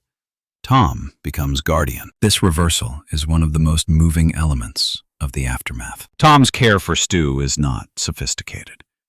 He does not have the intellectual language to explain trauma, destiny, or providence. But he has presence. He has patience. He has the willingness to keep going. In a dead America full of abandoned towns and empty highways, that willingness is almost miraculous. The winter journey back toward Boulder becomes a kind of healing pilgrimage. Not healing in the easy sense. Stu does not simply recover and return unchanged. Tom does not become a traditional hero through dramatic speeches. Instead, the 2 men survive because they form a small, stubborn pocket of human connection against the cold. Tom's innocence also complicates the story's idea of faith. He is not a theologian. He does not understand Mother Abagail's mission in doctrinal terms, but he obeys a deeper moral rhythm. He dreams. He follows signs. He acts out of love. In this way, Tom becomes one of the clearest examples of grace in the entire narrative. Grace in The Stand often arrives through unlikely vessels. It arrives through a deaf-mute drifter like Nick, who becomes one of the wisest leaders of the Free Zone. It arrives through a failed musician like Larry, who finally becomes the good man he once only pretended to be. It arrives through Glenn's laughter, which reveals the weakness of evil. And it arrives through Tom Cullen walking through winter with an injured friend guided by loyalty more than knowledge. Tom does not need to understand the full story to become essential to it. That is the point. Sometimes the world is not saved by the people who can explain the darkness. Sometimes it is saved by the people who simply refuse to abandon the light. Section 4. Boulder without its saints. Back in Boulder, the free zone must confront a painful paradox. The community has survived, but many of the people who gave it its soul are gone. The city has lights, food laws, public meetings, committees, and practical systems. Yet after the bombing and the Western journey, Boulder feels spiritually emptied. Nick Andros is gone, and his absence is more than personal grief. Nick represented a kind of quiet, democratic intelligence. He listened because he had spent his life having to read the world without hearing it. He understood people by watching them closely. He was not loud, ambitious, or hungry for recognition. That made him ideal for leadership. His death creates a silence inside the new society that cannot be filled by simply electing another committee member. Mother Abagail is gone, and her absence is even more complicated. She was never merely an old woman who offered comfort. She was the spiritual anchor that gave the scattered survivors a reason to gather in the first place. Without her, Boulder must transition from being a community called by vision to being a community sustained by human responsibility. That transition is difficult. It is much easier to follow a prophet than to govern wisely after the prophet has died. Larry is gone, and his death carries a different emotional meaning. Larry's journey was one of moral growth. He began as a selfish, frightened man, someone who wanted to be loved without becoming worthy of love. His final walk into Las Vegas proves that he has changed. He becomes, at the end, the man others needed him to become. For Boulder, his loss is the loss of a redemptive example. He showed that people are not frozen forever in their worst selves. Ralph is gone too, and Ralph's importance lies in his ordinariness. He was not glamorous. He was not mystically gifted in an obvious way. He was practical, decent, and steady. His sacrifice says that the final stand is not reserved for the brilliant, the famous, or the spiritually dramatic. Ordinary decency has its own sacred weight. Glenn is gone, and with him goes one of the sharpest voices of skepticism and reason. Glenn's role was never to destroy faith, but to keep faith honest. He could question without becoming cynical. He could laugh at evil without pretending evil was harmless. His death leaves Boulder with one fewer mind capable of challenging comforting illusions. So the free zone survives, but survival now demands maturity. The people cannot remain children gathered around Mother Abigail's porch. They cannot remain refugees waiting for someone else to interpret destiny. They must decide whether to become citizens. That word matters, citizens. Not followers, not survivors, not frightened remnants. Citizens. A citizen carries responsibility. A citizen participates. A citizen argues, votes, builds, repairs, remembers, and accepts that society is not something handed down from the sky. It is something made, maintained, and defended daily. This is one of the central tensions of Boulder's aftermath. The old world died partly because power became distant, secretive, militarized, and arrogant. Project Blue was born in hidden rooms where ordinary people had no voice. If Boulder simply rebuilds the same structures, the plague will have taught them nothing. The survivors must therefore ask uncomfortable questions. How much government do they need? How much power should leaders hold? How do they prevent fear from creating another dictatorship? How do they honor the dead without turning them into tools of control? How do they teach children about the old world without recreating its mistakes? These questions are not as visually dramatic as the fall of Las Vegas, but they are the real work of rebuilding civilization. The monster in the desert is gone. The monster inside human nature remains. Boulder must now face that monster without the clarity of a single dark enemy. Section 5. Frannie Goldsmith and the future inside her. Frannie Goldsmith's role in the ending is deeply symbolic, but it is also painfully human. She is not merely the pregnant woman carrying the future. She is a grieving daughter, a lover, a survivor, and a witness to the collapse of everything she once understood as normal life. By the time Boulder reaches its aftermath, Frannie has buried her father, escaped the dead world of Maine, survived Harold's obsession, lost friends, and endured the fear that Stu might never return. Her pregnancy becomes the emotional center of the new world. Not because babies are simple symbols of hope, but because in The Stand, a newborn child represents a question that no adult can answer with certainty. Will the human race continue? Will the plague return through the children? Can the survivors trust biology again? Can love exist without being swallowed by fear? Frannie carries these questions in her body every day. For the Free Zone, her child is not only a private family matter. Everyone watches, hopes, and worries. The entire community has an unspoken stake in the birth. That kind of attention can be overwhelming, even cruel.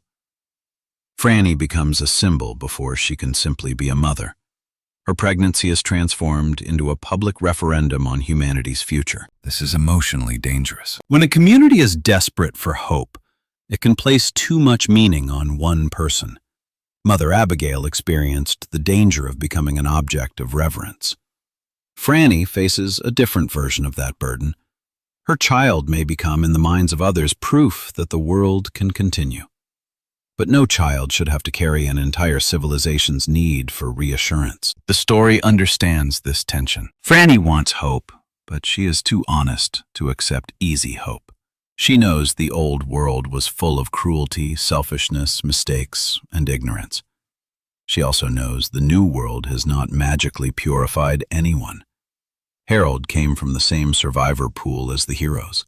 Nadine traveled with good people and still chose darkness.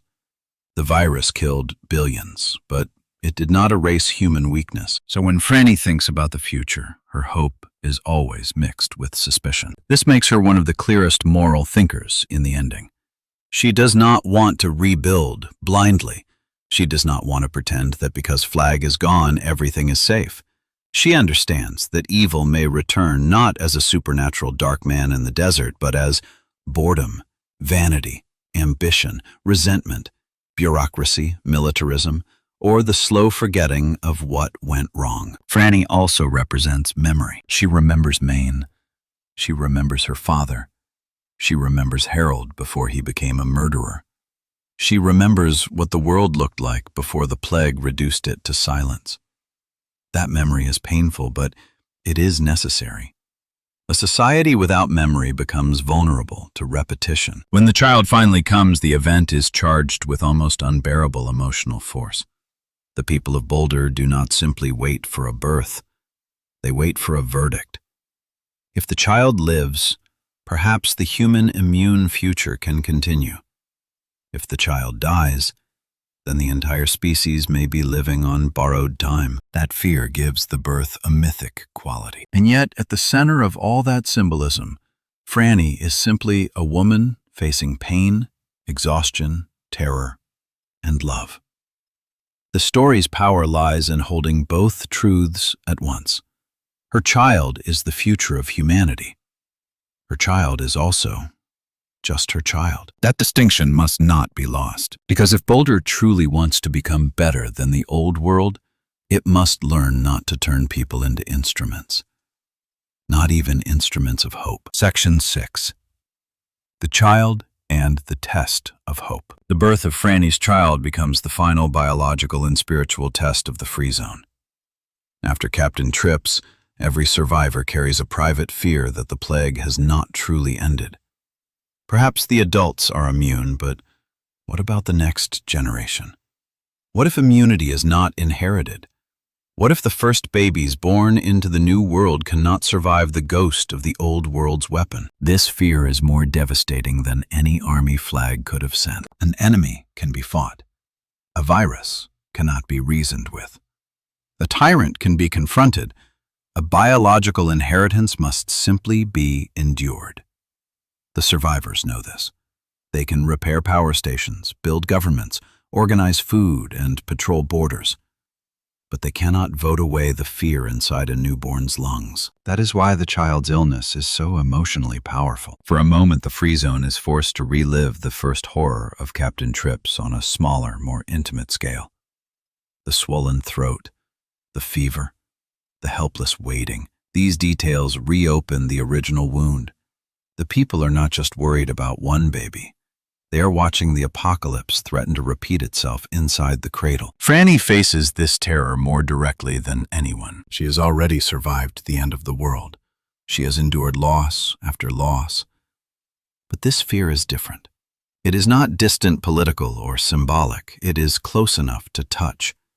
The future is not an abstract concept. It is a fragile body struggling for breath. And here the story gives hope.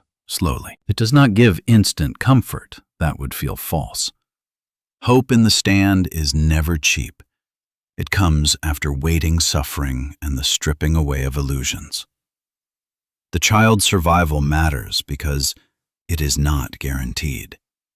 The community has to sit with uncertainty, and in that uncertainty they confront the truth that no civilization can ever make itself perfectly safe. This is a profound lesson. The old world tried to create absolute security through weapons secrecy and control. Project Blue was born from that desire. It was supposed to protect one nation by giving it the ultimate invisible weapon. Instead, that weapon killed the world. The desire for total safety produced total catastrophe. The new world must learn a different relationship with fear. It cannot pretend danger is gone. It cannot build another secret empire beneath the desert. It cannot allow panic to justify moral corruption. It must accept vulnerability without worshiping it. When Frannie's child survives, the relief is enormous, but the story does not turn it into a simple happy ending. The survival of one child does not solve everything. It does not prove that every future child will live. It does not guarantee that humanity will become wise. But it gives the people of Boulder something they desperately need. Not certainty. Permission. Permission to hope. That distinction is important. Certainty says everything will be fine. Hope says everything may not be fine, but we will continue anyway. Certainty closes the mind. Hope keeps it open. Certainty can become arrogance. Hope can become courage. The child becomes a sign that life is not finished with humanity yet, but the responsibility remains with the living. Section 7. Randall Flagg and the problem of returning evil. One of the most unsettling ideas in The Stand is that Randall Flagg may not be truly gone. The destruction of Las Vegas defeats him in that moment, in that form, in that kingdom. But evil in the story is not treated as a simple physical enemy that can be permanently erased by one explosion. Flagg is more than a man. He is a tempter, a gatherer, a manipulator, a face worn by something older than the plague and larger than politics. He knows how to find the broken, the humiliated, the ambitious, the cruel, and the frightened. He does not create all darkness from nothing. He draws out darkness already present in people and gives it direction. That is why he is so dangerous. If Flagg were merely a monster, the ending would be simpler. Monsters can be killed. But Flagg is also a pattern. He is the pattern of power feeding on fear. He is the voice that tells the rejected they can become gods if they hurt the people who laughed at them. He is the promise that violence can give meaning to a wasted life. He is the temptation to trade conscience for belonging. Harold hears that promise. Nadine hears that promise. Lloyd hears that promise. Trash Can Man hears it too, in his own broken way. Each of them responds differently, but the pattern is the same. Flagg offers identity to people who feel erased. He gives them a role in his empire. He tells them their wounds can become weapons. That is what makes him seductive. After Vegas falls, Boulder must understand this clearly. Defeating Flagg City does not remove the human vulnerabilities that allowed him to build it. There will still be lonely people. There will still be resentful people. There will still be people who feel overlooked, humiliated, or hungry for significance. There will still be people who prefer obedience to responsibility. There will still be people who want order so badly they will accept cruelty in exchange for it. This is the real reason the ending remains uneasy. The dark man may vanish, but the conditions that summoned him can return. Perhaps not immediately, perhaps not in Boulder, perhaps not under the same name, but history moves in cycles when people refuse to remember. The final warning of the stand is not simply beware the devil. It is beware becoming the kind of society that needs him. That is why Frannie's doubts matter so deeply. She worries that humanity may rebuild the same machines, repeat the same arrogance, and eventually create another catastrophe. Stu is more hopeful, but Frannie carries the sharper memory of danger. Their tension is not a weakness in their relationship. It is part of what makes their future honest. Hope needs caution. Caution needs hope. Without hope, caution becomes despair. Without caution, hope becomes stupidity. The possible return of Flagg, whether literal or symbolic, keeps the ending from becoming a fairy tale.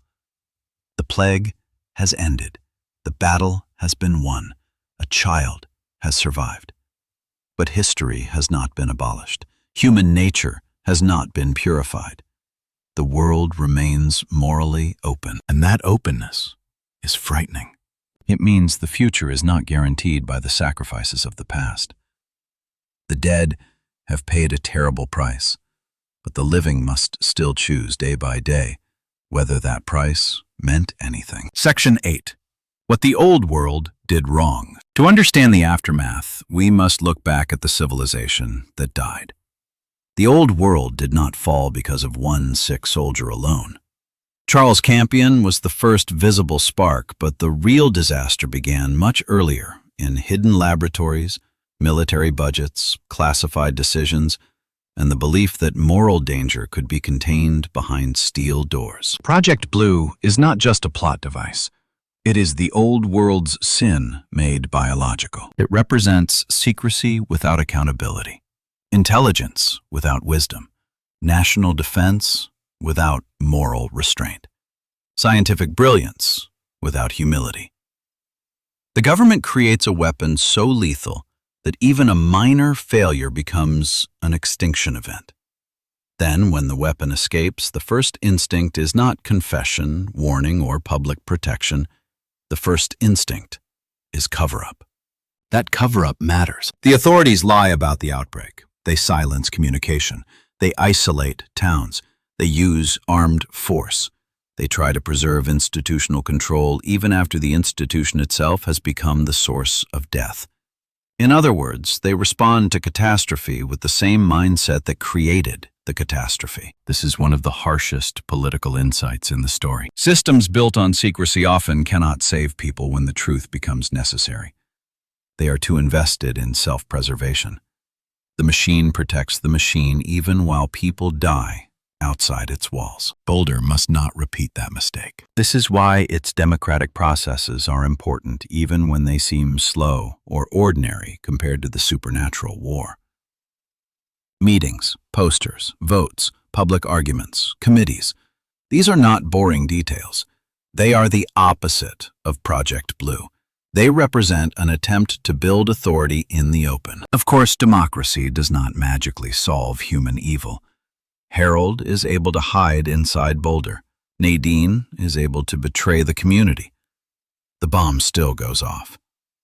Transparency does not make people perfect, but secrecy would have been worse. The free zone must learn that a healthy society cannot be built on efficiency. Las Vegas is efficient. Flagg's city restores power quickly. It organizes labor. It uses punishment to maintain order. It projects strength.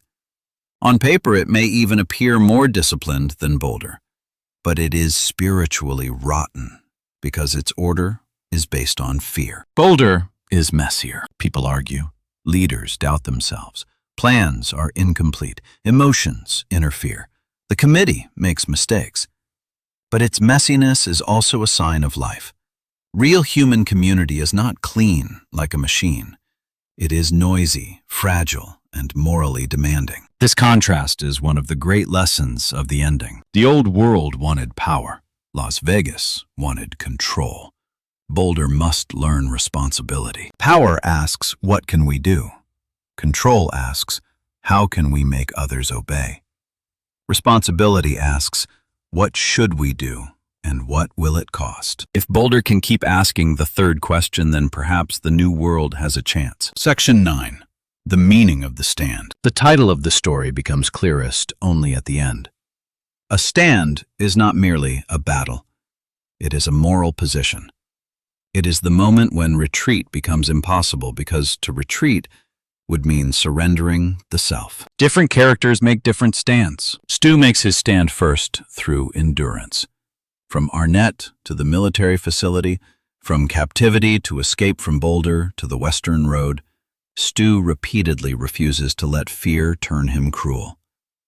His stand is the refusal to become less decent just because the world has become less safe. Frannie makes her stand through memory and moral suspicion.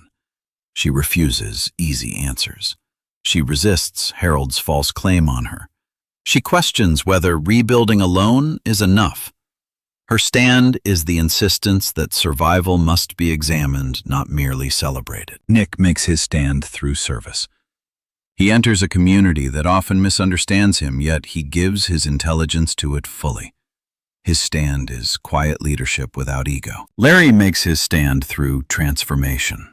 He spends much of his life running from responsibility, then finally walks toward it, without the possibility of reward. His stand is becoming good too late for comfort, but not too late for meaning. Glenn makes his stand through laughter. He understands that tyrants require emotional obedience. They need fear. They need awe. They need people to accept their performance of power. By laughing at Flagg, Glenn refuses the entire illusion. His stand is intellectual and spiritual defiance. Ralph makes his stand through ordinary faithfulness. He does not need to be the smartest or most symbolic figure in the room. He simply goes where he is called. His stand is humble courage. Tom makes his stand through loyalty. He does not fully understand the war, but he understands love and duty. His stand is care. Mother Abagail makes her stand through obedience after pride. She is not perfect, and that is important. Her greatness does not lie in never failing. It lies in returning to humility after failure. Even Harold makes a kind of failed stand. He chooses resentment over repentance until it is too late. His final regret shows that another path may have been possible. That possibility makes his fate tragic rather than merely villainous. Nadine's story is more troubling. She resists for a long time, then yields, then briefly reclaims enough of herself to reject what she has become. Her arc shows the horror of surrendering agency, but also the strange persistence of the self, even under darkness. And Randall Flagg. Flagg's stand is false. He stands for nothing beyond domination. He has no true loyalty, no true love, no true vision of community. His followers are tools. His order is performance. His courage collapses when mocked, challenged, or contradicted. That is why he loses. Not because he lacks power, but because his power has no moral foundation. The final confrontation reveals that evil can build quickly, but it cannot create deeply. It can gather armies. It can restart machines. It can enforce laws. It can punish dissent. It can terrify the weak, but it cannot produce love, trust, mercy, or genuine courage. Those things grow more slowly, and they are harder to organize. But when the final hour comes, they endure longer than fear. That is the meaning of the stand. Not victory without loss, but faithfulness without guarantee. Section 10. The road away from Boulder. The decision by Stu and Frannie to leave Boulder, or at least to imagine a life beyond the center of the new society, is one of the quietest but most important emotional conclusions. On one level, it is personal. They want peace. They want space. They want to raise their child away from the constant pressure of being symbols inside a wounded community. But on a deeper level, their departure expresses one of the story's final concerns. No single community, no matter how hopeful, should become the whole future. Boulder is necessary, but Boulder is not paradise. It has already suffered betrayal from within. It has already turned people into icons. It has already begun the difficult process of government, and government always carries risks. Stu and Frannie understand, perhaps instinctively, that life must remain larger than the institution. Their movement away from Boulder is not a rejection of the free zone. It is a refusal to let the free zone become another total system. This matters because the old world was full of systems that became too large, too impersonal, and too confident. The new world needs communities, but it also needs humility. It needs towns, farms, families, roads, songs, graveyards, schools, and places where people can remember that civilization exists to serve life, not the other way around. Stu and Frannie carry the future not as rulers, but as parents. That is a major shift. The story begins with military command rooms, sealed laboratories, and global catastrophe. It ends by turning our attention toward a family. This does not make the ending small. It makes it human. The future will not be decided only by committees or visions. It will be decided by how children are raised, what stories they are told, what warnings are preserved, what mistakes are admitted, and whether the survivors can teach the next generation to fear arrogance more than weakness. This is why the final mood is not pure happiness. It is a mixture of tenderness and dread. Stu and Frannie may build a good life. Their child may grow. More children may follow. Fields may be planted. Schools may reopen. Music may return. Roads may be cleared. The dead cities may slowly be reclaimed by vines, animals, and memory. But somewhere beyond the horizon, the possibility of Flagg remains. Maybe he has gone for 100 years. Maybe he wakes in another land. Maybe he returns under another name. Maybe he never truly leaves because the human heart always contains doors through which he can enter. The ending refuses to answer that fully. Instead, it gives the answer back to humanity. What will you build? What will you remember? What will you refuse to repeat? When fear comes again, who will you become? These are the questions that linger after the final page. Section 11. Final analysis. Why the ending still hurts. The ending of The Stand hurts because it does not allow the audience to escape into a simple fantasy of purification. Many apocalyptic stories secretly comfort us with the idea that catastrophe can cleanse the world. They suggest that if civilization collapses, the corrupt structures will vanish and the survivors will somehow become more authentic, more moral, more alive. The Stand rejects that easy fantasy. The plague kills billions, but it does not kill jealousy. It does not kill pride. It does not kill lust for power. It does not kill cowardice. It does not kill the desire to dominate. It does not even kill bureaucracy, politics, or social pressure. The survivors remain human. That is both the hope and the danger. They remain capable of courage, love, sacrifice, and renewal. But they also remain capable of repeating the old patterns. The end of the world does not automatically create saints. It creates conditions. What people do inside those conditions reveals them. This is why the story's moral vision is so powerful. It does not divide humanity into naturally pure heroes and naturally corrupt villains. Many characters are mixed. Larry is selfish before he is brave. Harold is gifted before he is monstrous. Mother Abagail is holy but still vulnerable to pride.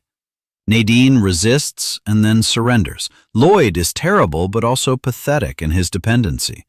Trashcan Man is frightening but also broken by a world that never knew how to hold him. The story asks us to look at people seriously, not excuse them, but understand the roads by which they arrive at their choices. That understanding makes the final conflict richer than a simple good versus evil spectacle. The real battle is not only Boulder against Las Vegas. It is responsibility against resentment, community against domination, humility against pride, memory against repetition, love against fear. The ending hurts because the cost is real. Nick does not come back. Larry does not come back. Glenn does not come back. Ralph does not come back. Mother Abagail does not come back. The story does not cheapen their sacrifice by undoing it. Instead, it asks whether the living will make those sacrifices meaningful. That question is heavier than grief alone. Grief mourns what was lost. Responsibility asks what must now be done because of what was lost. Boulder has been given a chance, but not a guarantee. Frannie's child has survived, but the child's survival is not a magic spell. Stu has returned, but his return does not solve the future. Flagg's empire has fallen, but the possibility of evil remains. And maybe that is why the ending feels honest. Life after catastrophe is not clean. It is not one emotion. It is relief and fear at the same time. It is gratitude mixed with survivor's guilt. It is joy in a newborn's breath and dread about the world that child will inherit. It is the power coming back on in the streets while grief sits quietly in the next room. That is what makes The Stand endure. It understands that the end of the world is not only an event, it is a mirror. Section 12. Closing voiceover. So where does that leave the survivors? Not in paradise, not in safety, not even in certainty. It leaves them on a road. Behind them lies the dead world, the laboratories, the government, lies the silent cities, the prison cells, the tunnels, the highways full of abandoned cars, the committee house in flames, and the desert kingdom that collapsed under the weight of its own cruelty. Ahead of them lies something unnamed, maybe a better world, maybe the same world slowly rebuilt with different tools, maybe a future that remembers enough to change, maybe a future that forgets and repeats the nightmare. Stu Redman and Frannie Goldsmith cannot know the answer. No one can. They can only carry their grief, their child, and their fragile hope into the morning. And that is the final power of the story. It does not promise that humanity is saved forever. It only shows that humanity has been given another chance. A chance bought by the dead. A chance protected by memory. A chance threatened by the same old shadows. A chance that must be chosen again and again. Because evil does not always arrive with red eyes and a dark smile. Sometimes it arrives as convenience, sometimes as pride, sometimes as fear. Sometimes as the voice that says the old mistakes were necessary. Sometimes as the whisper that tells a wounded person that revenge will finally make them whole. And goodness does not always arrive as a miracle. Sometimes it arrives as a tired man refusing to give up. Sometimes as a simple man helping a friend through winter. Sometimes as a mother holding her child. Sometimes as a community voting in the open instead of obeying in the dark. Sometimes as laughter in the face of a tyrant. Sometimes as the decision to keep walking when the road gives no promise. That is why the story is called The Stand. Because in the end, everyone stands somewhere. Some stand with fear. Some stand with power. Some stand with resentment. Some stand with faith. Some stand with love. And when the world is stripped down to silence, plague dust, and fire, the only question left is the simplest and hardest one of all. Where will you stand?